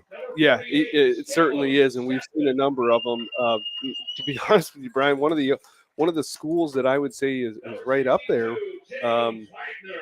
When I traveled down to Bucktail for the first time, they have an incredible field location, good view, no cell service, but good view. Good view. That was a good area to cover a football game as well. Well, and I'll tell you what, we were at Smethport for a short time and another one. Oh, there's good sunset there. Yeah, great sunset. Montauk's got one too, because you're up the way their field is, because it's down in a bowl. You're up kind of on the side of that hill there, and you get a nice view out there. Those are those little memories I was talking about, where you nobody would ever think that those would be the things you think about, but we've been fortunate enough to cover a number of games in good locations, and I'll be honest, I haven't seen a bad field yet. Yeah. With that, we're going to take a look at the Rehab Center second half adjustments. With 8 locations to serve you, including in Clarion, Brookville, and containing the Rehab Center will always make the right adjustments. The Rehab Center, chiropractors caring for health. Visit them online at rehabcenters.com. That's center spelled the old English way with an R-E-S. We touched on it in the first half. You had brought it up. The Bears have got to find an answer to Marfink. He's too disruptive in their backfield. He's too disruptive at the line of scrimmage. They got to zero in on him and try to shut him down or run plays away from him, and find a way to get some consistency. And I don't think they get consistency without taking Marfink out of the game for the most part. On the Sheffield side, kind of keep doing what you're doing. They have a number of penalties that are posing to be a problem in those high snaps. So it's mistakes. They need to zero in on their mistakes and try to clean up their game, both penalties and potential turnovers. They're lucky that these high snaps are not resulting in more fumbles and more turnovers. But that's not to say that won't happen in the second half. So try to temper that down a little bit, and maybe that's playing off of emotions as well. And we saw at the end of half that last offensive possession that Union City had, the way they were getting Clay Camp the ball. Mm-hmm. He was able to escape Marfink a couple of times in the backfield, but really they were running away from him and kind of taking him, even though he was in the backfield. Mm-hmm. The play was away from him. He just wasn't able to make the tackle back there and allowed them to get down the field and score. Yeah, see how you fare against the other 10 guys, because you know how you fare against Marfink. That will do it for the Tap and Pay Plus halftime show. We'll take a quick break. When we come back, third quarter action in the Allegheny Grill of Foxburg High School football on the YDL Sports Network. If you're ready to buy or sell your home, then stop in at 4234 Market Street to let one of the agents at Howard Hanna Professionals help. Our friendly and knowledgeable agents can help you find the key to your dream home. Looking for a new career? Howard Hanna Professionals can help there too. Howard Hanna Professionals will assist new and experienced agents with the startup fees for an exciting career in real estate. Call Katrina Laurie at 814-726-2000 for more information. Here at Casella, we make temporary dumpster rental easy, offering services that are perfect for construction, remodeling, special events, or other short-term projects. Casella dumpsters are available in a wide range of sizes to fit any job. Our dedicated customer service team will help you choose the right size container and service level for your project and schedule hassle-free removal based on your specific needs. The right size dumpster, when you want it, where you want it, removed when you say so. It is the start of a new quarter, and Tony Richards is today's third quarter contestant. Tony has already won a free car wash at the Zip Zap Car Wash. If the Wolverines score a touchdown during the third quarter, Tony will win a $75 gift certificate to Rocket Detailing. To participate, go to rocketdetails.com. We're 2 for 2 so far here this afternoon. Cody, Heather Woderson, Bertina McChesney already got themselves a $75 gift certificate. We'll see if Tony Richards can add his name to the list. Yeah, going off of the first, almost 10 minutes of this game, I thought, well, we might be looking at a pretty low-scoring ball game, but business picked up there in the second quarter, and I expect that to continue. Hammerbeck getting set to kick for the Wolverines. It's a short one, and Brown takes it at the 25.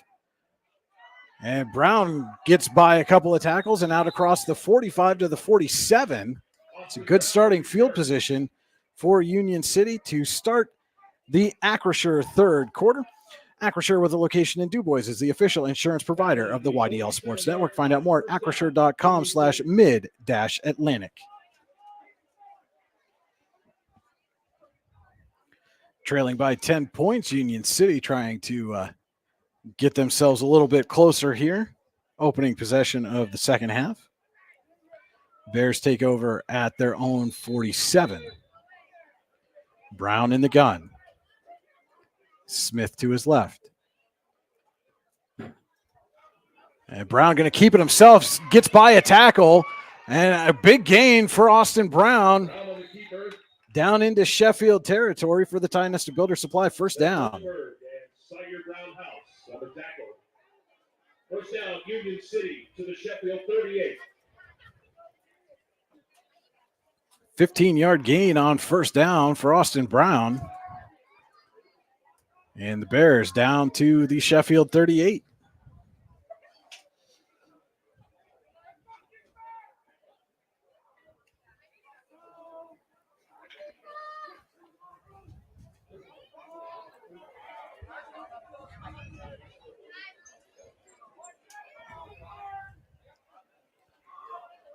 Smith the back, Brown under center this time.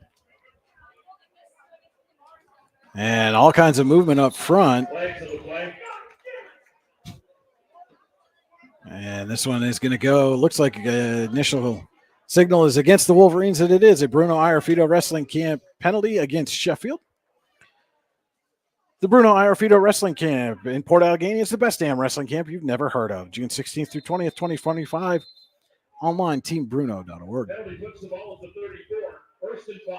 So now it's a 1st and 5 for Union City. And just like that, big run on first down. mistake on the penalty, Union City's in business. Yeah, and it is a 10-point lead, but that's not enough to be committing penalties. You want to clean that up. Give us to Smith, and he's hit immediately as soon as he took that hand off. And Marfink again. Half a second earlier, Marfink might have been able to just grab that ball. The loss of about 2 on the play, make it a 2nd and 7. At the 36.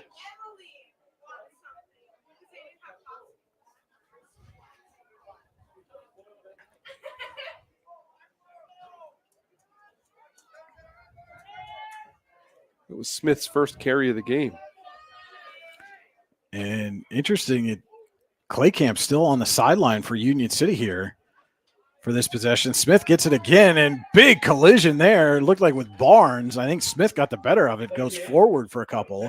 Well, Claycamp was what appeared to be dealing with some cramping in the first half. You got to wonder if that's kind of snuck up on him at halftime when they were over there resting. And as we say that, here comes Claycamp into the huddle. It is a Luton's Plumbing, Heating, and Air Conditioning 3rd and 5 coming up for Union City.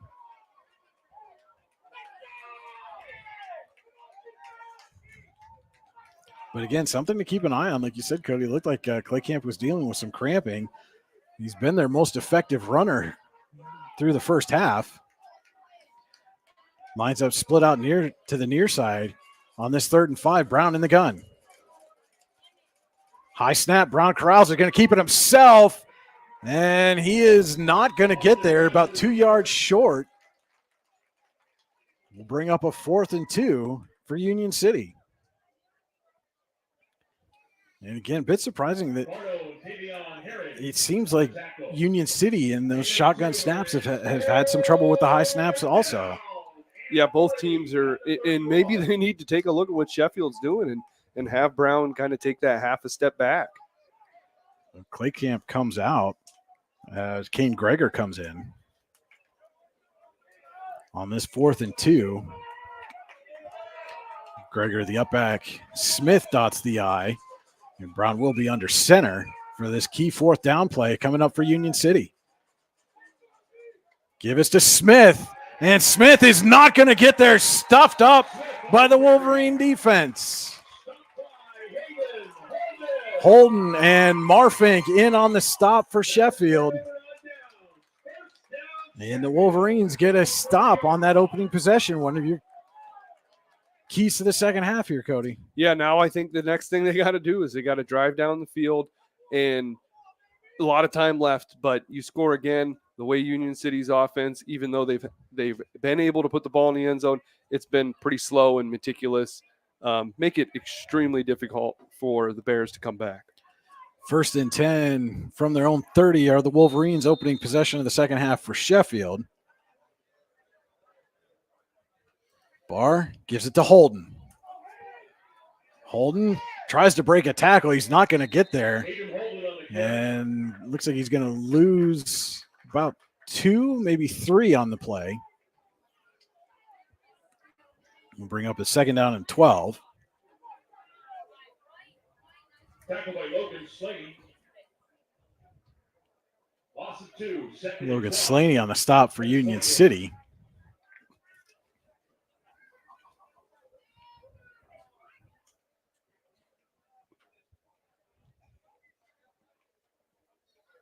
I won't be surprised here if we see a Barr rollout. Barno, the sidecar to Barr's left. Fake to Barno. And Barr going to keep it himself. Ran right into Schumann. And another loss on the play. We'll make it a 3rd and 13. Make it 14. We get backed up on 3rd and long. Call Luton's Plumbing, Heating, and Air Conditioning to get you moving again. Visit them online, lutonsplumbing.com.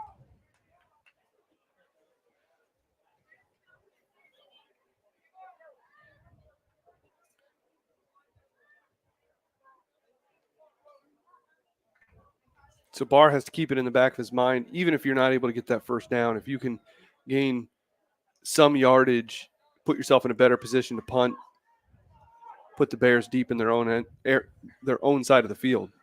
Barr back to pass. Has time. Now he's flushed, looking for Marfink and overthrew him. Bar's pass intended for Norfolk, incomplete. One of the few times Barr's had time in the pocket, just didn't have anybody really open. And what I notice about Barr when he has time is, and this is just a habit probably at this point, is when you're under duress so often, when you have that time, you get a little jittery because you're not really sure what happened. Brown back to receive this punt at the 35. High bounce. Brown takes it off the bounce, shakes a tackle, breaks free from another one, and then is brought down. Looks like at about the 43.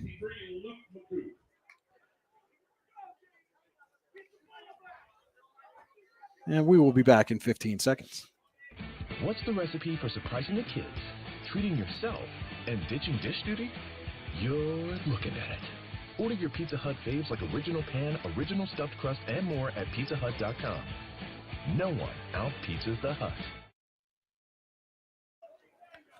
First and 10, Union City at its own 43, trailing by 10. Just over 6 minutes to go in the Acrisure third quarter. And this time, we're going to have looks like a timeout taken by Union City. So we'll be right back with more Allegheny Grill of Foxburg High School football on the YDL Sports Network. The orthodontists of Cole Orthodontic Associates have been crafting beautiful, healthy smiles in north central Pennsylvania and south central New York since 1960. As board-certified dental specialists in orthodontics, Cole Orthodontic Associates offer a wide variety of services, including early intervention, traditional and clear braces, and orthognathic surgery. Cole Orthodontic Associates also offer Invisalign clear aligners. Call 814-781-7800 to schedule an appointment today. You've got dreams. Might even be something big. Imagine what you could do with the right solutions. Secured against evolving threats and set up to make the right decisions faster. At Acrisure, we help protect and grow everything you've worked so hard to build. We are the brightest people using the best of technology. We are an extraordinary advantage for you. We are Acrisure. So we're going to try this again. First and 10, Union City at its own 43 following the timeout. Clay Camp, the sidecar to Brown's left. Brown going to keep it himself, trying to weave his way through traffic. He's not going to get there. It's a loss. Barno in on the stop along with Holden. At the bottom of the pile for Sheffield. Loss of 2, second and 12 at the 32-yard line. As we tick under 6 minutes to go in the Acrisure third quarter here from Sheffield. Second and 12 coming up for the Bears.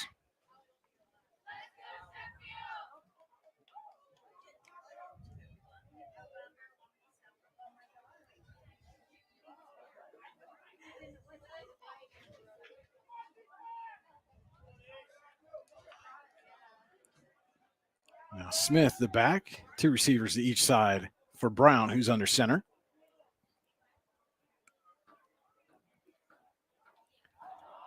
And he gets Sheffield to jump. Bruno Iarfito Wrestling Camp penalty against the Wolverines. Their second so far of this Acrisure third quarter. Yeah, Brian, they're second of the quarter. It's their ninth of the game. The ball at the 46-yard line. Second down, 7. And that turns it from a second and 12 to a second and 7.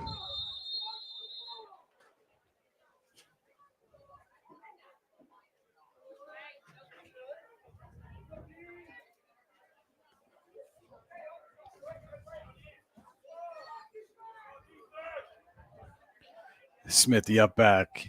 Clay Camp dots the I. Two receivers split near side. And Brown under duress, and he's going to be hit and sacked.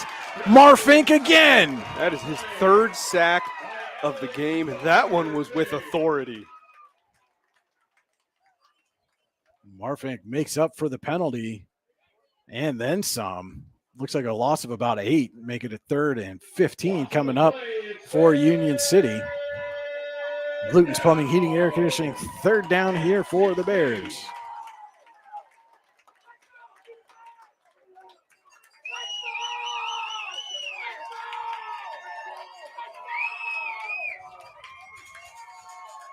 Crowd trying to inspire Sheffield here, getting to their feet.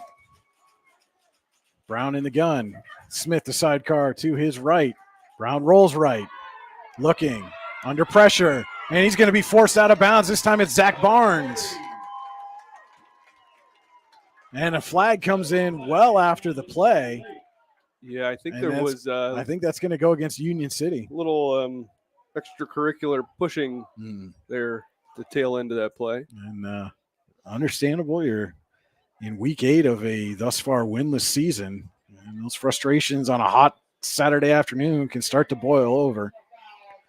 And it is a dead ball personal foul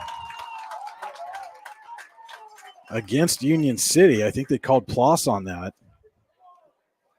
So back them up 15 for this punt, and Sheffield should get the ball in good field position. As the ball's moved back all the way to the 19. Barr has his heels at his own 46 as Burrows comes in to punt.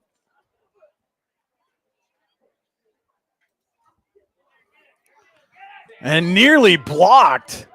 Short kick takes a Union City bounce, but Sheffield is going to start at the 42. All told, that drive ends up being net loss of a yard for the Bears. All that for -1.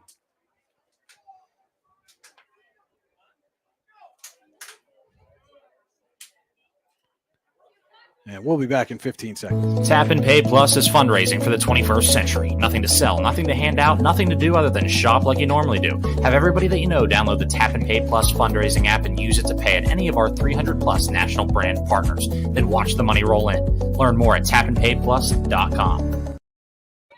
1st and 10 for Sheffield. Barr going to keep it himself after the fake, and he gets drugged down by Schumann. Solid tackle there. Kept that from being a big gainer for Barr. Instead, it's just a 2-yard gain. Makes it 2nd down and 8. As we're approaching 3 minutes to go, Acrisure third quarter. Wolverines leading the Bears by 10, 22-12.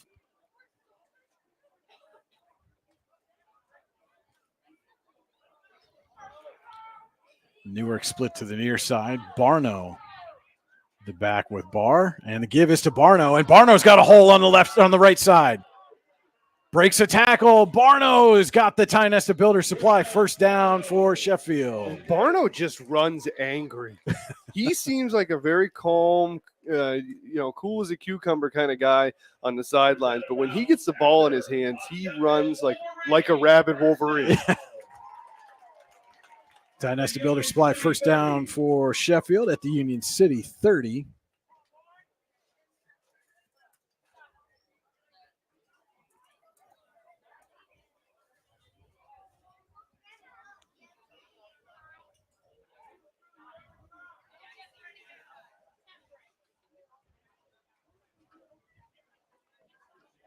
And Barr going to keep it himself straight up the gut.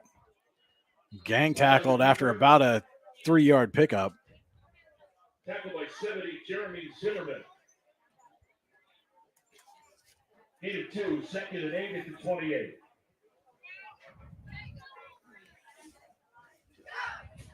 So far, Barr with 11 carries, 66 yards. As we're in the final couple minutes of the third quarter.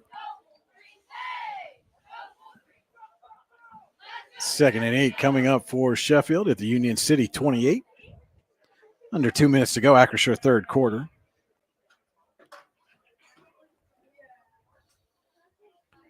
Barr keeps it himself again. This time trying to go left, turns the corner. Barr down the sideline, picks up a block. Colby Barr, 28-yard touchdown run for Sheffield.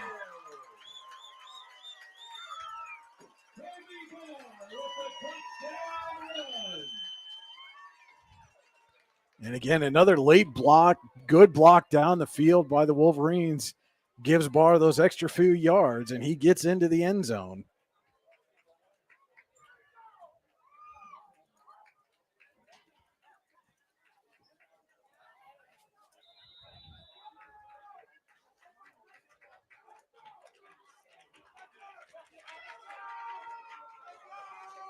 And Wolverine's going to go for 2.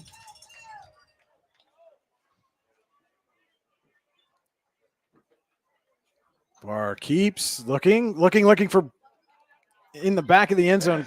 Couldn't see the number there, but pass falls incomplete. 96 seconds left to go. Acrisure third quarter. Sheffield 28, Union City 12. It's Allegheny Grill of Foxburg High School football on the YDL Sports Network. This is Chris Rossetti from the YDL Sports Network, and I want to take a moment to tell you about my friend Paul Burdick. Paul is the Dean of District 9 Photography, and he is here to serve your needs with action photos, team photos, and so much more. Paul has shot everything from Little League through the pros and is a regular at PIAA championship events and Penn State football. Find out more or buy a photo at pburdick.smugmug.com. Are you looking for an upcoming, young, energetic photographer to shoot your team or individual athlete? Then contact Anima TV today at 814-594-5783. Anna's work has been used in many publications over the last few years, including right here on the YDL Sports Network. Find out more at animatvphotography.com. Colby Barr goes 28 yards for Sheffield, and the Wolverines have 28 points on the board, lead Union City by 16, 28-12. That score puts Colby Barr at 94 yards on the game, a couple of touchdowns off of just 12 carries, each averaging just below 8 yards per carry.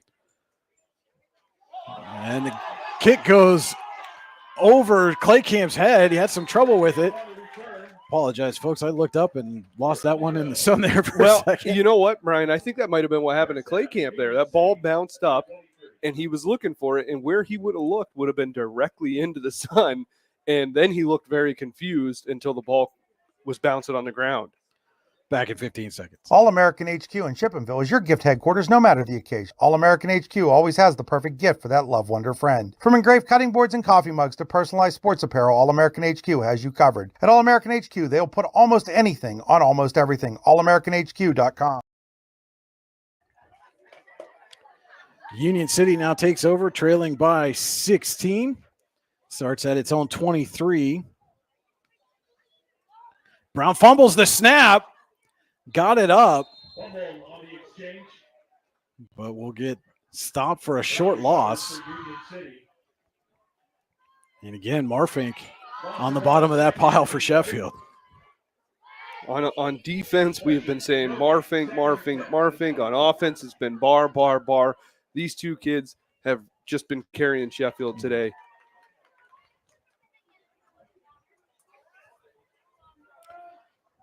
Just about a minute left. Acrisure third quarter, second down. I did say Brown was able to get back to the line of scrimmage, so it's 2nd and 10. Billy Cole going in motion across the formation for Union City. And pitch to Claycamp. Has some space down the left sideline. And Claycamp's got a Ty Nesta Builder Supply first down. Steps out of bounds to the Union City first down. And another Bear slow to get up behind the play.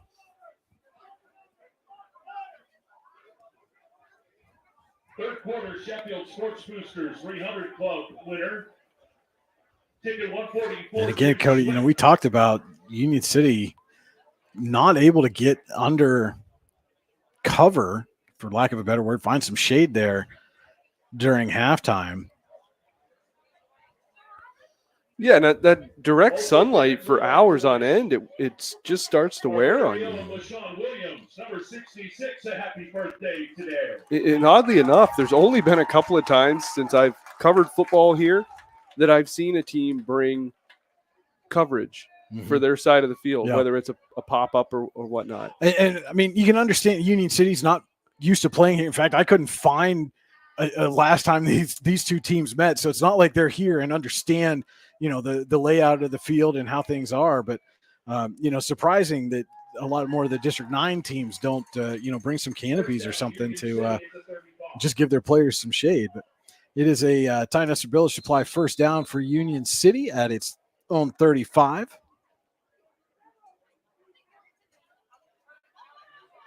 And movement. Let's see, one of the Union City linemen moved, and it is a Bruno Iorfito Wrestling Camp false start penalty against the Bears. Will make it a 1st and 15. I always like when everybody sees the movement and the ref still has to throw the flag because that's the rules. Right. And they just look so unenthusiastic about it. Sometimes they get those flag throws and like, hey, we're 1st and 15 now for Union City. Toss to Claycamp. Trying to shake a tackle. Got away from one, but then the Wolverines gathered around him. Gain of about 2 on the play. On the tackle. We'll make it a 2nd and 13. 2nd and 13 at the 31.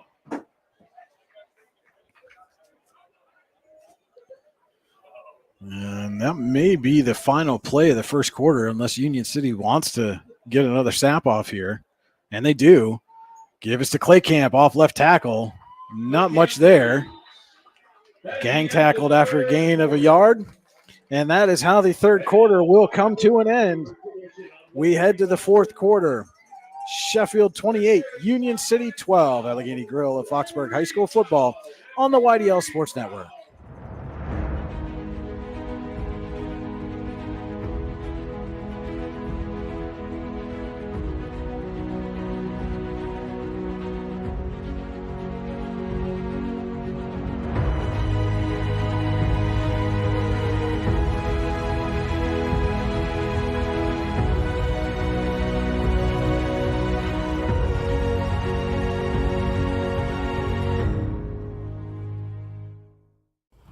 Ready to break into a rewarding career? Elwood National Forge can help.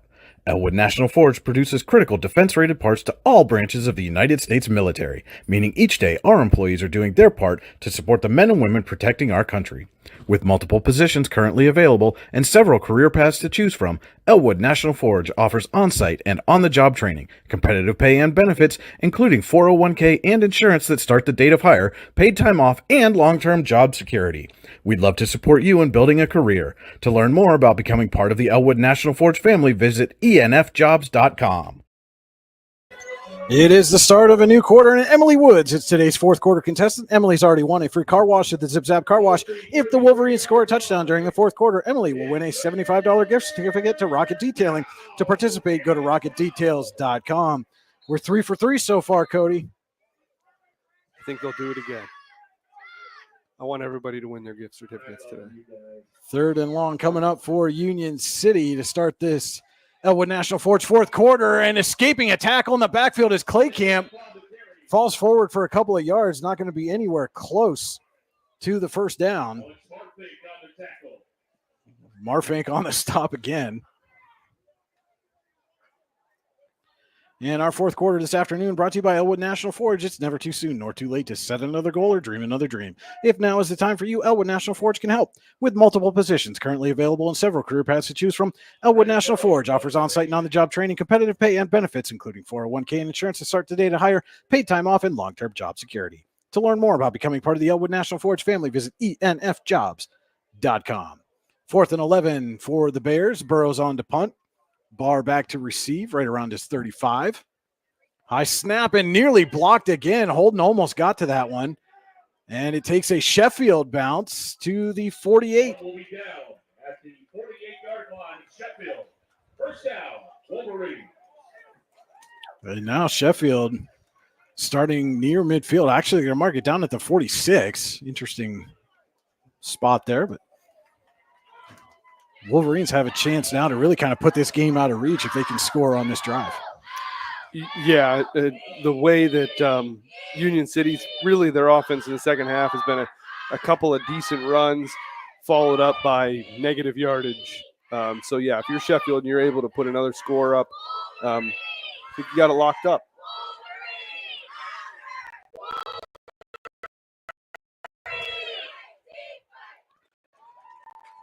Starting at their own 46 are the Wolverines. Barr going around the right side, has a hole, and nearly broke a tackle. Claycamp with a shoestring stop, or Barr was going all the way. It is enough for a Ty Nesta Builder Supply first down for Sheffield.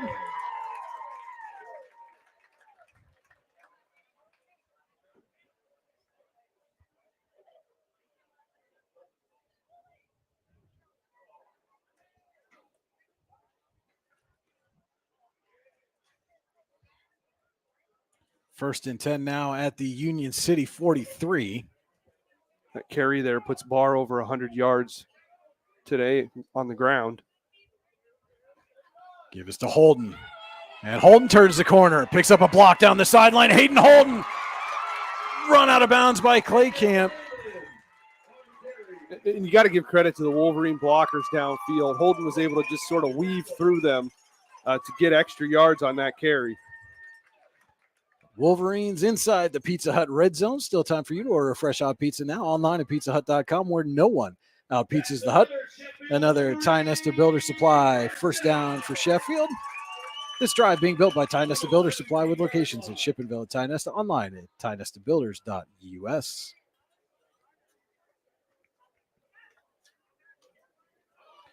Now at the Union City 18.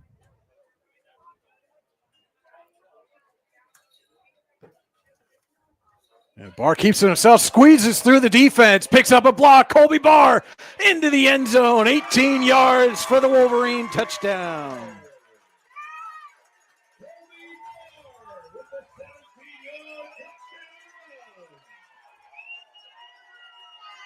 And that is Colby Barr's third touchdown on the ground today. He's got 14 carries, 123 yards. Heck of a day for a final home game for the senior quarterback. Yeah, final home game for Barr, regardless of anything else that happens between now and January. And this time they try the extra point with Hammerbeck, and it is up and good. Just over 10 minutes to go. Elwood National Forge fourth quarter. Sheffield 35, Union City 12. Allegheny Grill at Foxburg High School football on the YDL Sports Network. Looking for affordable auto, home, and life insurance? Look no further than Allstate Insurance, the David Jones Agency in Clarion and Meadville. At the David Jones Agency, you get personalized attention from someone who lives where you do. The David Jones Agency meets you where you are. They are available during regular business hours, Monday through Friday at their office, via appointment at the office after hours, or remotely. The David Jones Agency also offers investment opportunities, including annuities and IRAs. The David Jones Agency can be reached in Clarion at 814-223-4000 and in Meadville at 814-337-5107. Colby Barr with an 18-yard touchdown run. Isaac Hammerbeck pushes through the extra point, and Sheffield leads Union City 35-12. A little over 10 minutes to go. Elwood National Forge fourth quarter. And certainly don't want to count anybody out, but Cody, for Union City to pick up a win in this game, they would have to score more points in their final 10-plus minutes of the fourth quarter than they have total for the season. And Claycamp misses the kick. Brown picks it up, squeezes through the defense, and then is wrestled down just shy of the 30.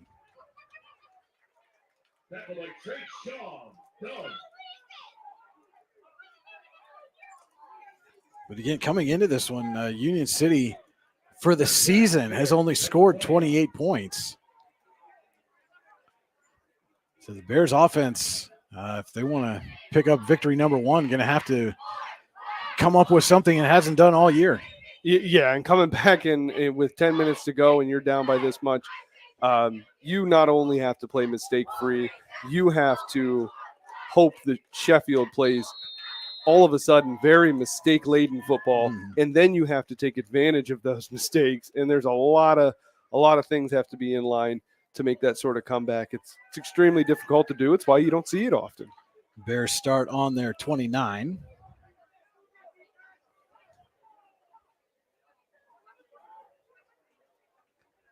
Give us to Smith, and not going anywhere. In fact, going to lose about a half a yard. And this time it was Holden on the tackle for loss. Loss of one of the play. Fourth quarter Sheffield Sports Boosters 300 Club ticket winner. And Cody, we went 4 for 4 on our Rocket Details gift certificate giveaways today. First time all season we've gone on 4 for 4. Well, you know what? You're going to have snowy weather, salt on the roads. Yeah. These people are going to need that. Absolutely. So Sheffield stepped up for them. 2nd and 11 coming up for Union City.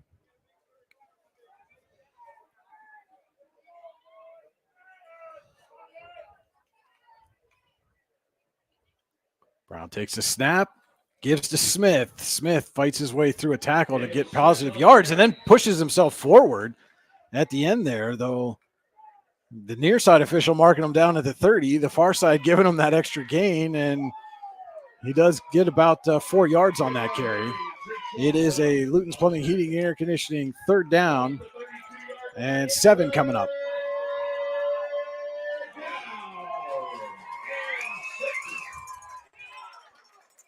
And understand we've been told there is going to be a brief ceremony following the game here at Sheffield. If this score holds and we have to wait for our player of the game, we'll bring you that ceremony live as well. 3rd and 7 coming up for the Bears.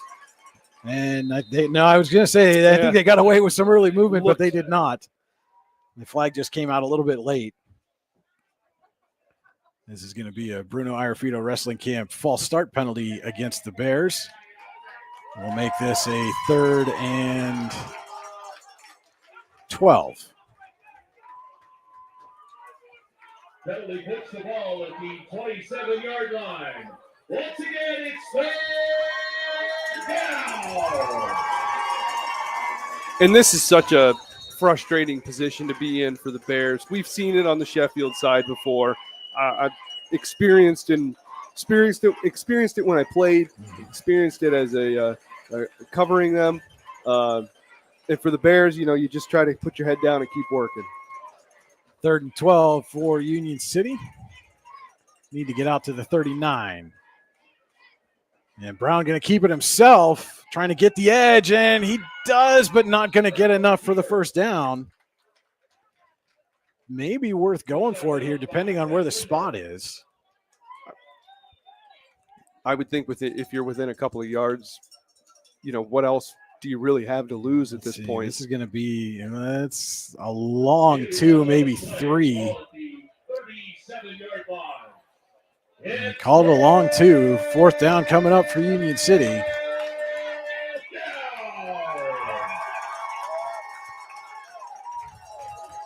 And I'm Mike Wydrow. I might just keep this in Brown's hands and try to let him make something happen here. I think he's your best offensive weapon. And give us to Claycamp off left tackle. He squeezes through the line for the Tynesta Builder Supply 1st down. Yeah, and Sheffield had him. I think they had him for a loss, and Claycamp was able to fight his way through. It is a Tynesta Builder Supply 1st down for Union City at the 46.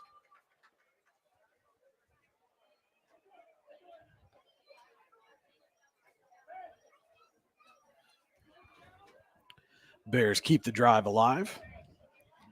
But now time working against them as we're about to hit the 7-minute mark of the Elwood National Forge 4th quarter.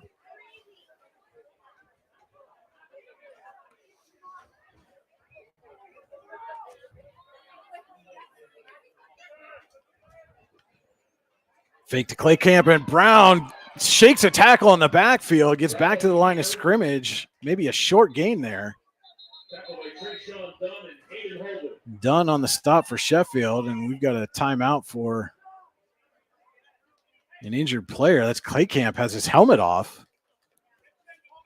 I think they're going to send him off for the equipment issue. And again, call it a gain of about 1 on that. In one of the play, 2nd down 9 at the 47-yard line. But now Union City, the last couple of plays, been able to break through some of those attempted tackles in the backfield and get some positive yards. Yeah, the Wolverines' defensive front is so aggressive right now that they're kind of tackling from behind, and these guys are slipping by them.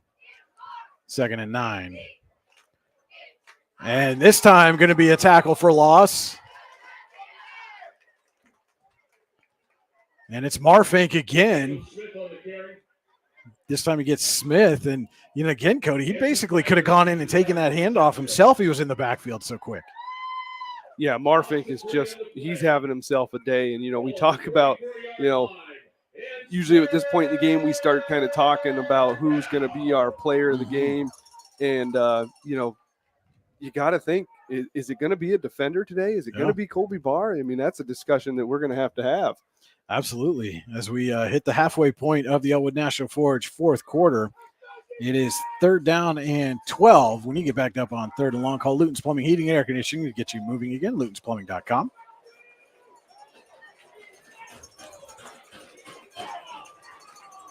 And they give to Smith, and Smith gains about 4, bring it up to a 4th and 8. Tackled by Andrew Kyler. His 4. Ball at the 47-yard line. It's 4.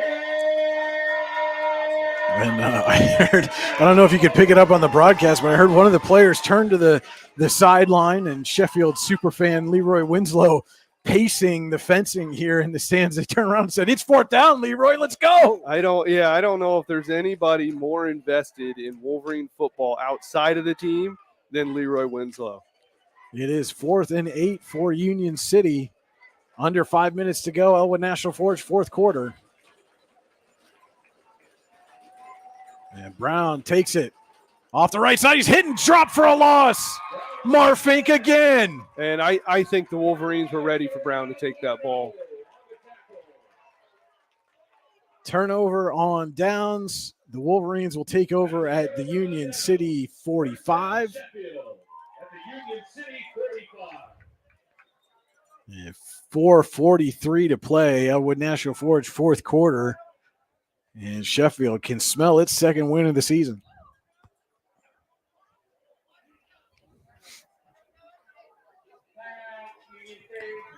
Union City calls a timeout. Their second of the half. We'll be back. Allegheny Grill of Foxburg High School football on the YDL Sports Network.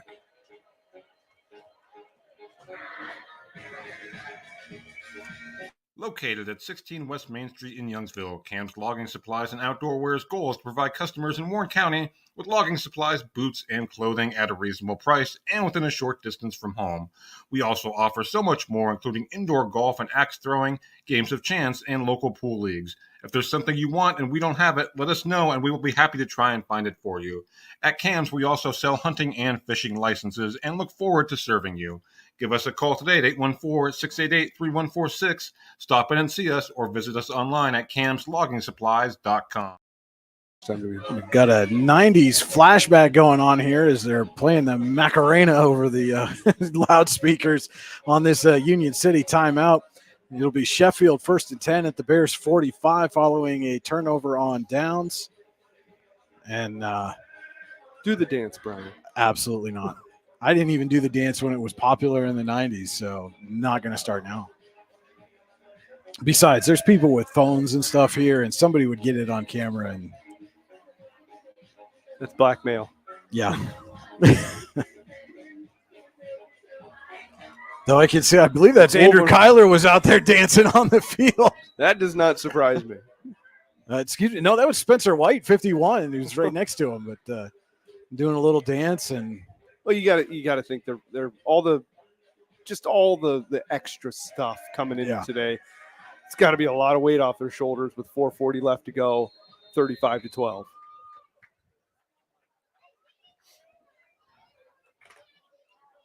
Barr in the gun, gives to Holden. Holden going to try to turn the corner on the right side. He gets the sideline and is run out of bounds. Tried to tiptoe down the sideline, but could not stay in. He does have enough for a Tide Nesta Builder Supply first down at the Union City 35. Was about 2 inches away from breaking off a big one. There was Holden. And that's his second carry on this sideline where he has had to tiptoe down it. You got to think one of these times he wants to take it the whole way.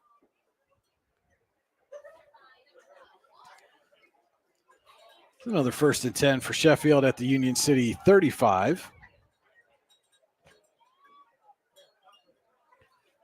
It's Barno in the backfield with Barr for this first down, and they'll give it to Barno. And Barno's got some room on that right side, and he tries to plant, slips a little bit, tried to spin away. They blew the whistle dead. They blew the play dead, and Barno's not happy. He's going, man, I wasn't down. He got out of that pile and was ready to. And they might have blown that whistle a little early. 5-yard gain for Barno.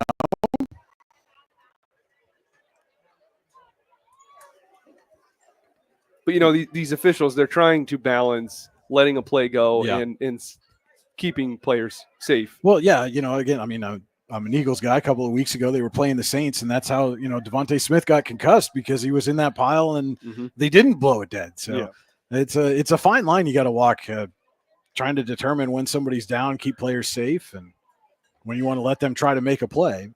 It's 2nd and 5 now for the Wolverines. Give it to Zach Barnes right up the gut. Not much there. He's thrown down by Liam Dean. A gain of about 1 for Barnes.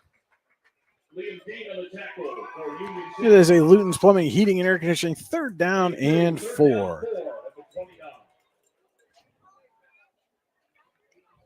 And Brian, you got to ask the question. You're Sheffield. You got 3.5 to go. If you don't pick this up, do you go for it on 4th, or do you take a shot at the end zone maybe on 4th down and forget about the first down? Or I think you go for it either way. I mean, trying to pin them deep on a punt would be fairly tricky. They give this to Holden, and he's hitting the backfield, spun around, and this time they let it play out, and he's going to get dropped for a loss of about 6. Dean and a couple of others in on the stop for Union City, and now it's 4th and 10. And again, you're at that point of the field where this is, even if you turn it over on downs without gaining anything, now you don't want to have a high snap or something like that, but with 2.5 to go in the Elwood National Forge 4th quarter, if you can pick up this first down, that's basically the ball game. Union City's only got 1 timeout left in the half. And maybe we see a little trickery here like we saw on a previous 4th down play. And Barr rolling right, and he's going to keep it himself all the way. Picks up a block. Colby Barr goes down the sideline and takes himself out of bounds. Understand what he was trying to do there. wanted to kill the clock, but you got to slide on that, young man, not go out of bounds. Well, Sheffield's going to take a timeout anyway. So I have a feeling they have somebody they want to score. Would be my guess, is there is a senior that's typically not a ball carrier or something that the Wolverines are going to try to get in the end zone. That would be my assumption. So Barr picks up the Tionesta Builder Supply first down. It's going to be 1st and goal at the 5. They didn't repaint the numbers on the field. They're kind of hard to read at this point in the season.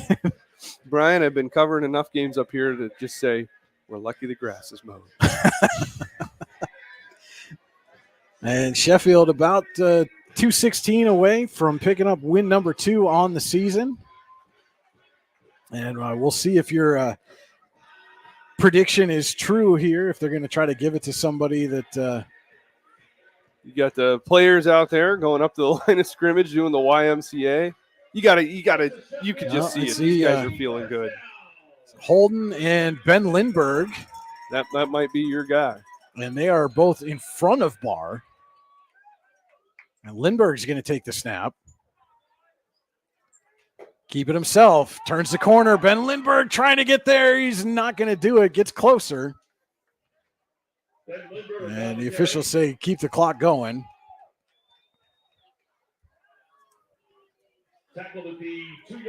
Gets down to the 2, so 3-yard pickup for Lindbergh. It's 2nd and goal from the 2. And we'll see if they just run that play again. It certainly appears that way. They're going to flip Holden to Lindbergh's left this time. Maybe they could try going the opposite way. And they do. Lindbergh going to keep it himself. He's got a block. He's got to turn the corner. And Lindbergh in for the touchdown.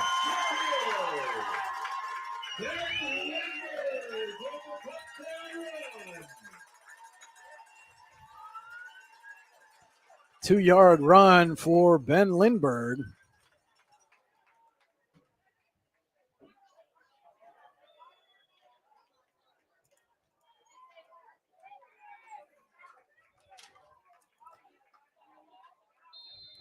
And it will be Hammerbeck on to attempt the extra point. And Hammerbeck's kick is off the upright. 92 seconds to play in this one. Sheffield leads Union City 41-12. It's Allegheny Grill of Foxburg High School football on the YDL Sports Network.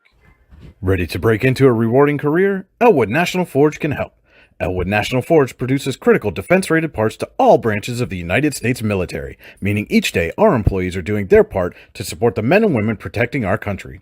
With multiple positions currently available and several career paths to choose from, Elwood National Forge offers on-site and on-the-job training, competitive pay and benefits, including 401k and insurance that start the date of hire, paid time off, and long-term job security. We'd love to support you in building a career. To learn more about becoming part of the Elwood National Forge family, visit enfjobs.com. Ben Lindbergh with a 2-yard touchdown run has Sheffield in front of Union City 41-12. 1:32 to play. Elwood National Forge fourth quarter, and the music just keeps going back and back in time, Brian. A little Sir Mix-a-Lot coming out of the speakers here in Sheffield. Hammerbeck with the kick. Brown takes it at the 25. Gets out across the 45. That 2-yard Lindbergh touchdown run put the Wolverines at 301 total offensive yards. So he was able to push them over the 300 mark for the day. Union City will take over at its own 47. And Bears are going to fall to 0-8 for this season, while Sheffield is going to improve to 2-4. Have a very winnable game coming up next week at Bucktail. Sheffield beat the Bucks to open the season this year right here on Wolverine Mountain. So chance to get 3 wins would be the first 3-win season for Sheffield in quite a long time. A long time. Yeah. I was trying to put a number on it, but I'm not entirely. It's got to be 2016, 17, somewhere in there. Somewhere in that. Well, it's got to be at least 16 because I came back in for the 2017 season, and they did not win 3 games that year and haven't won 3 games since. So 2016 at the earliest, maybe that 2013 AML North Championship team might be the last one. Right up here on Wolverine Mountain. Coin that phrase, did you? No. Apparently not.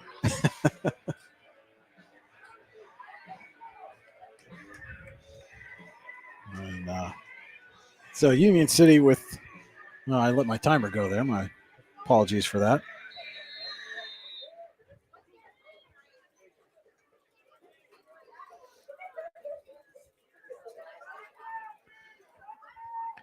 And another tackle for loss for the Wolverines.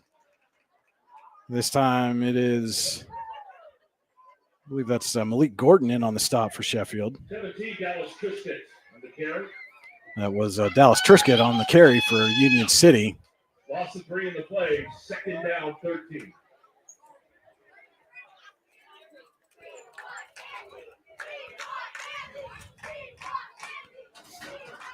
Second and 13 as we're under a minute to go. Elwood National Forge fourth quarter. And they're going to let that little bounce go from the left guard as Trisket gets the ball again. No gain on the play. And that was Jeremiah Alberto in on the tackle for Sheffield. We're under 30 seconds to go. And now the Wolverines on the sideline telling their fans, hey, we're 30 seconds from a win. Let's make some noise here. Yeah, that's the problem with scoring with over a minute left to go. There's that kind of lull where you're waiting. And the give is to Trisket. Gets around the left side for a couple. But that will do it. Your final here from Sheffield. The Wolverines 41, Union City 12 as Mike Barr gets the Gatorade bath on the sideline. They didn't even hesitate.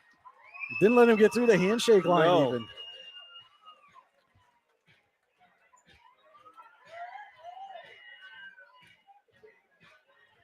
And so, again, we'll let these guys go through the handshake line. We'll take a break. We'll come back with our Icy Ink post-game show. Again, we're being told there's going to be a bit of a post-game ceremony here. We'll try to get our Allegheny Grill of Foxburg player or players of the game. We'll make that decision during the break up here just as soon as we can. Again, your final from Sheffield, the Wolverines 41, Union City 12.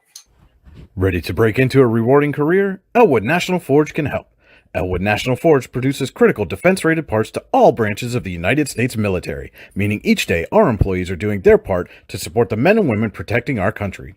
With multiple positions currently available and several career paths to choose from, Elwood National Forge offers on-site and on-the-job training, competitive pay and benefits, including 401k and insurance that start the date of hire, paid time off, and long-term job security.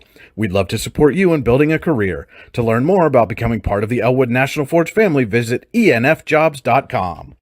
Golfing at one of the prettiest golf courses around is what you get when you play around at Hunter Station Golf Club just outside of Tonesta.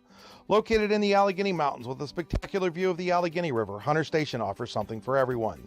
The rolling hills of the front nine, coupled with a back nine situated along the banks of the Allegheny River, create some of the best views in all of northwestern PA. And when you're done with your round, enjoy a delicious meal or a cold drink in our restaurant and bar.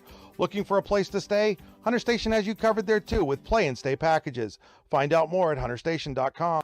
Are you sick of all the madness and hassle of traditional fundraisers? Well, then let us give you a big, warm welcome to the Tap and Pay Plus fundraising app.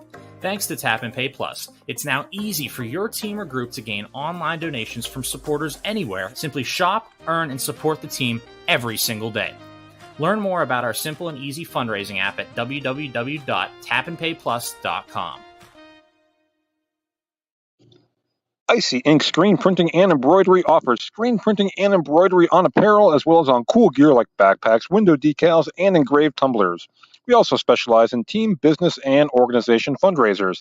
Check out our Icebox stores online at icyyyinc.com or give us a call at 814-688-0034.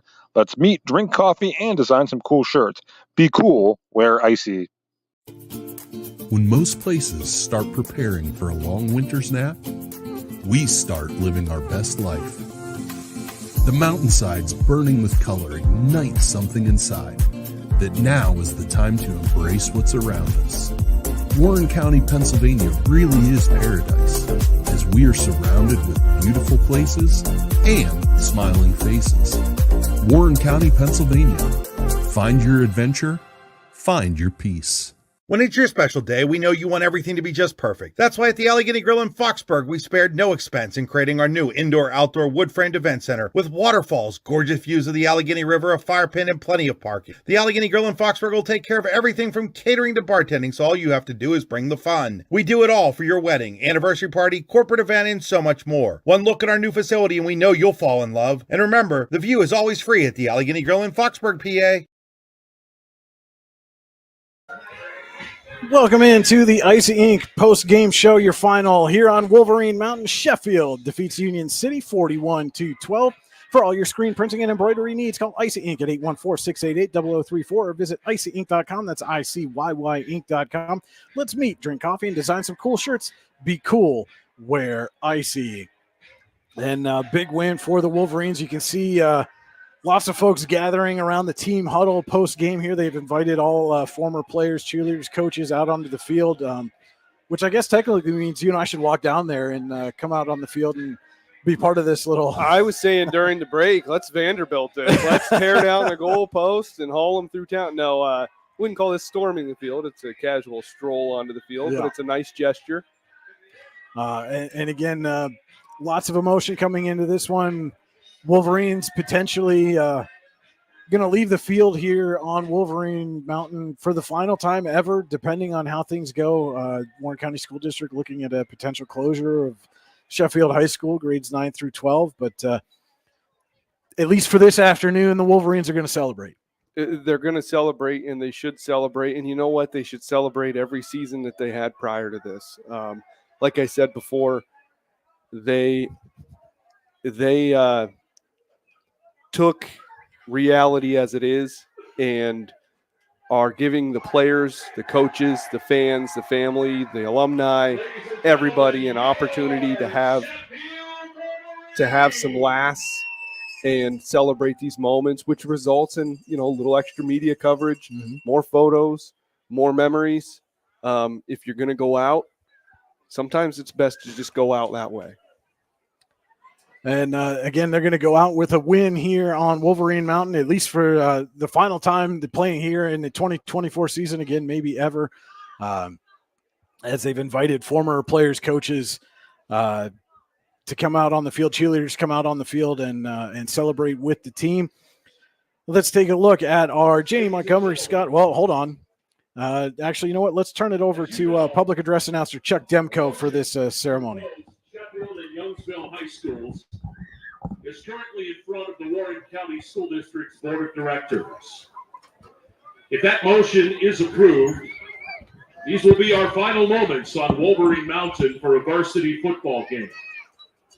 We thought it should be commemorated in a proper way. Many of you will recognize the name Jim Valvano. You know him as Jimmy B. If you're not familiar, he coached the NC State Wolfpack men's basketball team in the 1980s. He won a national championship in 1983 in one of the most memorable games in history. But more than that, it was with a team that wasn't really supposed to be in the Sweet 16, let alone winning a title. And his strength and determination carried out through his players in that tournament and that championship game. His strength and determination was also evident when he was diagnosed with cancer after his coaching days. It was then that the Jimmy B Foundation was formed to support cancer research. Coach Valvano passed away in 1993, but before he did, he gave one of the most inspirational speeches in history at the ESPY Awards. In that speech, he talked about his battle with cancer, how it changed the way he looked at life. And it sparked the phrase, "Don't give up, don't ever give up." He said that as he knew his time was short on earth.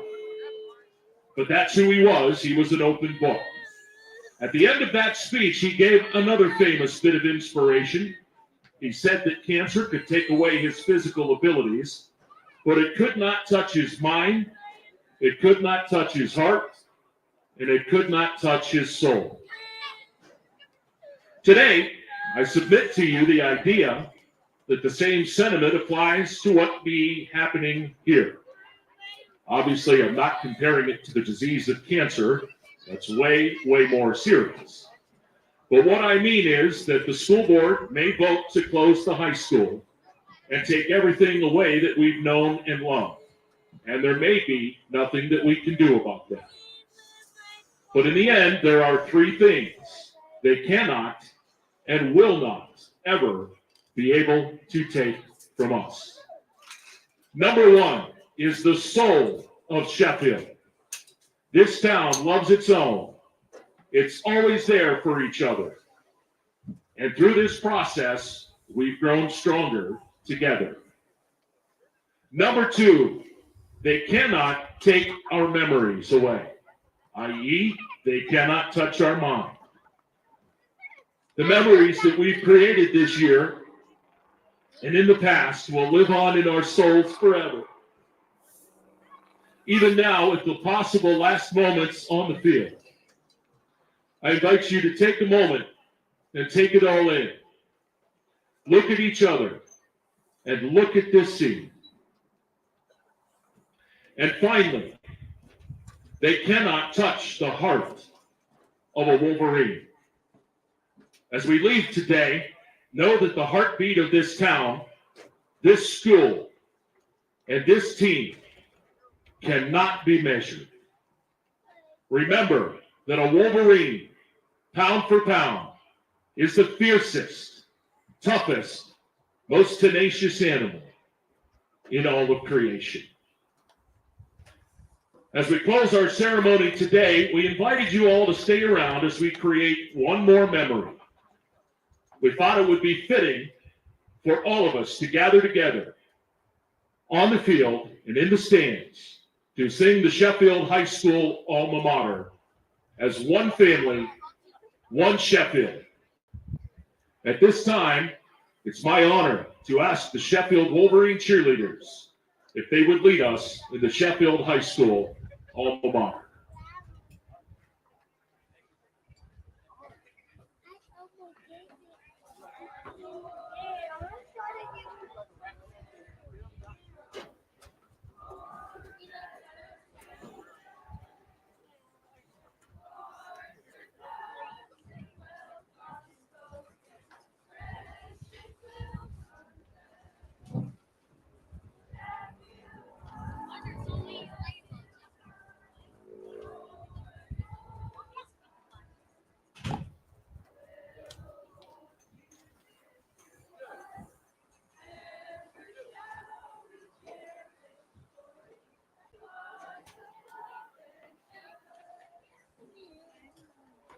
Thank you, ladies. Ladies and gentlemen, with that, on behalf of Wolverine Nation, may our hearts always bleed orange and black. Thank you, and good day.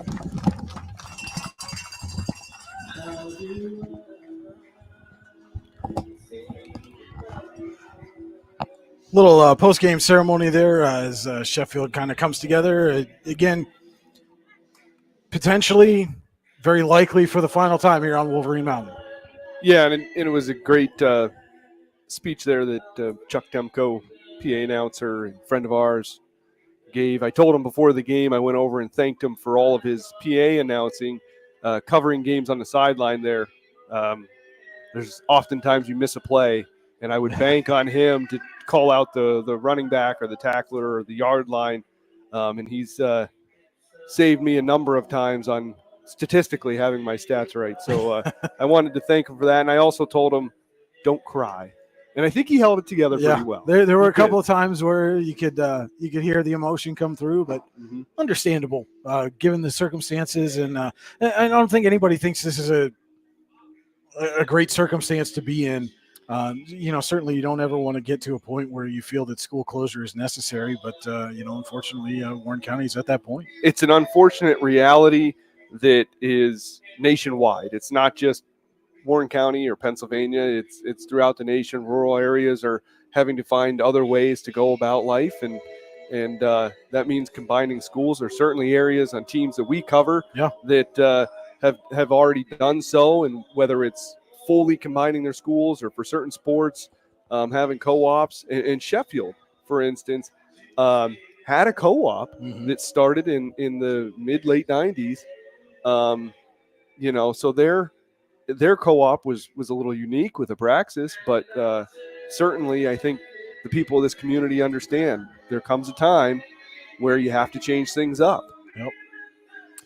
Well, with that, we'll get back to what the Wolverines are celebrating today, and that's a victory over Union City, 41-12. Let's take a look now at our final game stats, brought to you by Janie Montgomery Scott and Clarion. No matter where you are in life, just starting out in your peak earning years, nearing retirement, or contemplating your legacy, we are here for you. When you work with us, it's about going beyond investing.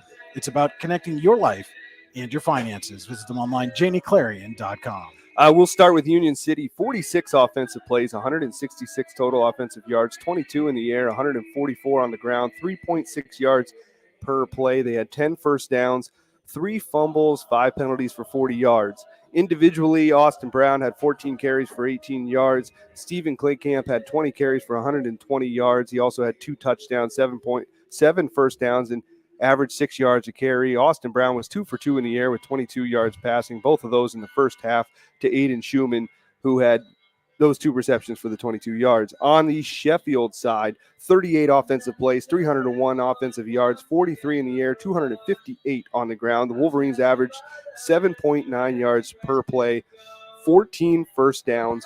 They did have a couple of fumbles on some high snaps. Alex Marfink had the Wolverines 3 sacks, and the Wolverines' only blemish was 8 penalties for 45 yards, but for the most part cleaned that up in the second half. Individually, Colby Barr, 15 carries, 153 yards on the ground, 3 touchdowns. That puts Barr at 736 yards on the ground and 9 scores for the season. He averaged 10.2 yards per carry today. Hayden Holden had 8 carries, 52 yards, and a touchdown. And Darrell Barno had 5 carries for 28 yards. He had a couple of first downs. And Brownhouse had 1 carry for 21 yards, and he had a touchdown at the towards the end of the second half. Barr was 3 for 5 in the air, 43 yards, and a couple of first downs. And Barno had one of those receptions for 21 yards. Sire Brownhouse had 1 reception for 15 yards, and Hayden Holden had 1 reception for 7 yards. Those were your final game stats brought to you by Janie Montgomery and Scott in Clarion, JanieClarion.com. Let's take a look now at the Hunter Station Golf Club scoring summary. Score a great round of golf at Hunter Station Golf Club just outside of Tionesta, online at hunterstation.com. Got through that. Good job. Yeah, I made it. It was a slow start, but then Sheffield put some points on the board at 2:36 after the Wolverines recovered a high snap fumble at the 6. Colby Barr faked to Hayden Holden on the first play and trotted in for the first points of the game to go up 6-0 over Union City. At 10:30 in the second, after Marfink's sack on Austin Brown to put the Bears out of the red zone, Stephen Claycamp was able to take it to the house, 24 yards to tie it up at 6. At 7:33 in the second, on 4th and 19 from the Union City 39, Barr hits Barno for a short pass that takes the ball down to the 8-yard line where Hayden Holden was able to punch it in on the very next play to put the Wolverines up 14-6. And then at 1:03 in the second, Stephen Claycamp takes in a 4-yard carry, ending a 6-minute and 30-second drive to pull within 2 of the Wolverines 14-12. But that wasn't all for the second. With time running out, Holden takes a handoff from Barr, then gives it to Brownhouse on a reverse, who opts to take it himself 21 yards and put Sheffield up 22-12 at the end of the half. In the third quarter, with a $1:40 left to go, Colby Barr takes it himself 28 yards to put the Wolverines in a comfortable lead of 28-12. And then on to the fourth with 10:13 left. Colby Barr follows up a Hayden Holden 25-yard carry with an 18-yarder by himself for his third score of the day. Hammerbeck got the kick, and the Wolverines were rolling up 35-12. And with 1:31 left to go, the icing on the cake, the cherry on top, Ben Lindbergh around the far side of the field for the 2-yard score, and the Wolverines win 42-12. All right, that was our Hunter Station Golf Club scoring summary, hunterstation.com. We'll be back with our Allegheny Grill of Foxburg player of the game. Whether retirement is just around the corner or years away, John Bongiovanni, Lucas Slazak, and Adam Jack of Generational Wealth Management in Erie and Bradford are here for you. John, a Forbes-recognized best-in-state wealth advisor, Lucas and Adam provide customized investment advisory solutions and retirement planning services. Generational Wealth Management offers world-class investment services and internationally recognized insurance products from Northwestern Mutual, an industry leader. The Generational Wealth Management team provides a high level of expertise and service to their professional and business clients. Contact the Erie office at 814-651-0838 or the Bradford office at 814-368-4065 or check them out online at gwm.nm.com. Excellence, teamwork, responsibility. Those are the foundations on which Phoenix Sintered Metals in Brockway is built. Phoenix is a Verischetti family-owned powder metal manufacturer committed to being an industry leader through excellence, innovation, and continuous improvement. Phoenix emphasizes employee teamwork as well as responsibility to the community. Like any team striving to be the best it can be, it knows that hard work and perseverance pay off. Back on the Icy Ink post-game show with our Allegheny Grill of Foxburg player of the game, the Allegheny Grill in Foxburg, where you come for the food and stay for the view. The Allegheny Grill is a great place to watch the big game online, AlleghenyGrill.com. This is our Cole Orthodontic Associates player interview with convenient locations in Ridgeway, St. Mary's, and Warren. You can get your game-winning smile with Cole Orthodontic Associates. And I think we can see our Allegheny Grill of Foxburg player of the game, Sheffield's Alex Marfink. The sun is just kind of beating into our press box here. So hopefully you can see him okay. I'm sure you can hear him okay. And Alex, a phenomenal game for you defensively.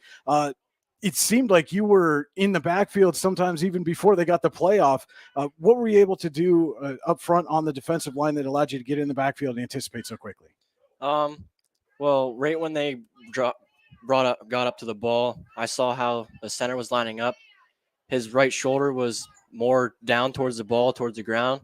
So I just keyed on that shoulder, and I just swam over that shoulder every time. So we had you down for 3 sacks, a bunch of tackles for loss. How big a momentum is that for you guys when you guys are out there making big plays for loss defensively? That's a really big improvement, and for us, for our motivation, it really gets the guys going when we take charge of the field like that, and I think that really set the tone for us. And how much confidence did you have when you got that second possession? You're able to take it down the field, get in the end zone, after the big turnover. How much confidence did that give you guys going for the rest of the game? Oh, that one, it gave us a big boost of confidence for this game. We took that drive down the field, and we just built up confidence every time, and we know we could do it, so we just did it. Obviously, a lot of stuff going on off the field for you guys this week. Pretty emotional day all day long. How were you able to channel those emotions and keep them in check long enough to give you what you needed on the field, but not take you out of the game mentally? Well, with that, I just channel it and wait and build it up until the game. Then I just let it go in the game, and that's what gets me through the game. So for you personally, if this is the final time for the Wolverines here on Wolverine Mountain, what's the biggest memory? What's the biggest thing you're going to take away from your time here at Sheffield? The biggest time from Sheffield is probably hanging with all the guys on the team and all the practices we have. Like in the past, we might have not been able to do anything really on the football field, but the past 2 years, it's been really going uphill for us. And so if this is the last one, how good does it feel to go out with a big victory? It feels really good. Like I said, last year we didn't really get into it, but we still scored quite a bit last year. This year, it's just taken up to a whole nother level. So you guys got one more left. You're going to make that the short trip down to Renova, play Bucktail next week. What do you guys got to do in that game to pick up your second win over the Bucks this year? Pretty much the same thing we did. Just keep our heads during the game and stay mentally focused during the game, and don't let our anger take over. Our Allegheny Grill of Foxburg player of the game, Sheffield's Alex Marfink. Alex, congratulations on the win. Good luck next week. Thank you. We'll be right back with more of the Icy Ink postgame show right after this. If you're ready to buy or sell your home, then stop in at 4234 Market Street to let one of the agents at Howard Hanna Professionals help. Our friendly and knowledgeable agents can help you find the key to your dream home. Looking for a new career? Howard Hanna Professionals can help there too. Howard Hanna Professionals will assist new and experienced agents with the startup fees for an exciting career in real estate. Call Katrina Laurie at 814-726-2000 for more information. You've got dreams, might even be something big. Imagine what you could do with the right solutions. Secured against evolving threats and set up to make the right decisions faster. At Acrisure, we help protect and grow everything you've worked so hard to build. We are the brightest people using the best of technology. We are an extraordinary advantage for you. We are Acrisure. For all your automotive needs, look no further than the Warren Tire Center. From new tires to tire repairs, PA state inspections, wheel alignments, and auto detailing, there's so much more that we can do for you, and there's no reason to go anywhere but the Warren Tire Center in Warren, Pennsylvania. With over 40 years of serving the Warren and surrounding communities, it's always been a great day at the Warren Tire Center. We offer same-day service and walk-ins are welcome. Open Monday through Friday from 7:30 a.m. to 5 p.m., the Warren Tire Center can be reached at 814-723-8050 and on the web at warrentirecenter.com. Welcome back to the Icy Ink post-game show. Your final here from Sheffield, the Wolverines 41, Union City 12. And Cody, could be the last time for you here on Wolverine Mountain. Any final thoughts on this game and on your experiences here up in Sheffield? I had something written out, but I'm going to wing it because I don't like to read off of that. It sounds too robotic. Everybody talks about Wolverine Mountain, the school, and all these physical things, jerseys and logos and mascots and all of that. And I just, my thing to my kids, to any kids that are going to be returning to school next year, none of that matters. It's all material. It doesn't matter. What matters is if you played on this field, the memories you had. If you watched games on this field, the memories you had. The stories from parents or grandparents that they'll tell you and you'll tell your kids, that's what matters. The life lessons learned, the little things, that's what you can carry, whether you're a dragon or a knight or you go on to play at college, whatever. That, to me, is the most important way to come out of all of this, is to not get caught up in the last. That's today. But tomorrow is your first, and you got to roll with the first, and you got to go with that. You cannot get caught up in these last moments. That's it. That's all I got. And go Yankees. You were so close. I was so close. You were so close. Almost had it. It's all I got left. Browns are already done. Well, just because they're, Watson's going to come out and throw for like 500 yards tomorrow. Oh, God. Just to irritate me. No, that could be a show in of itself. Me just complaining about 25 years of Browns football. Yeah. You are a glutton for punishment. I am. No question. I am. But that will just about do it for us here. One thing I did want to mention, I thought was a classy move by Sheffield coach Mike Barr. The Wolverines head track coach Jason Snell, longtime member of the football staff, has not been on the staff for the last couple of years. And Coach Barr asked him to come out for this one. And, Snelly, of course, obviously said yes. But I thought a very nice gesture on Mike Barr's part to ask Jason to come out and be on the sidelines one last time. I thought so, too. In my conversation with him, when I was getting videos for that video package that you played prior to the game, I had to have two conversations with him because the first one I did, I kind of messed up the audio a little bit. But in both conversations, there are a handful of people in this community that you can tell just love it. And they're passionate about it. They get emotional. Chuck Demko is one of them. And Jason Snell is certainly another one, whether I was talking to him about football or track or student life. And we have some, acquaintances that we both know through our lines of work outside of sports. He is so passionate about this area and about everything that he's involved in. And it was very nice to see him on the sideline. And I can tell you, Mike Barr will never know how much that meant to Jason Snell. And give you a little shot of Jason and Chuck Demko, longtime voice of the Wolverines here on Wolverine Mountain. And they're going to potentially close this facility down with a big victory, 41-12 over Union City. Bears fall to 0-8 on the season. Sheffield improves to 2-4. And Cody, this is the last one for you this year. You got to go work and stuff. I do. I got to go. I guess I got to go work. We'll just leave it at that. Well, I will be back with you with a new broadcast partner next week. I'll be up at the Pasture of Pain as the Eisenhower Knights welcome in Mercyhurst Prep for a Key Region 3 contest. And you can catch all that action right here on the YDL Sports Network, your daily local. Stay tuned all season long for all the games, recaps, interviews, and more. The YDL Sports Network at D910sports.com and yourdailylocal.com. For Cody Elms, this is Brian Hagberg from Wolverine Mountain. Thank you for watching. Good afternoon.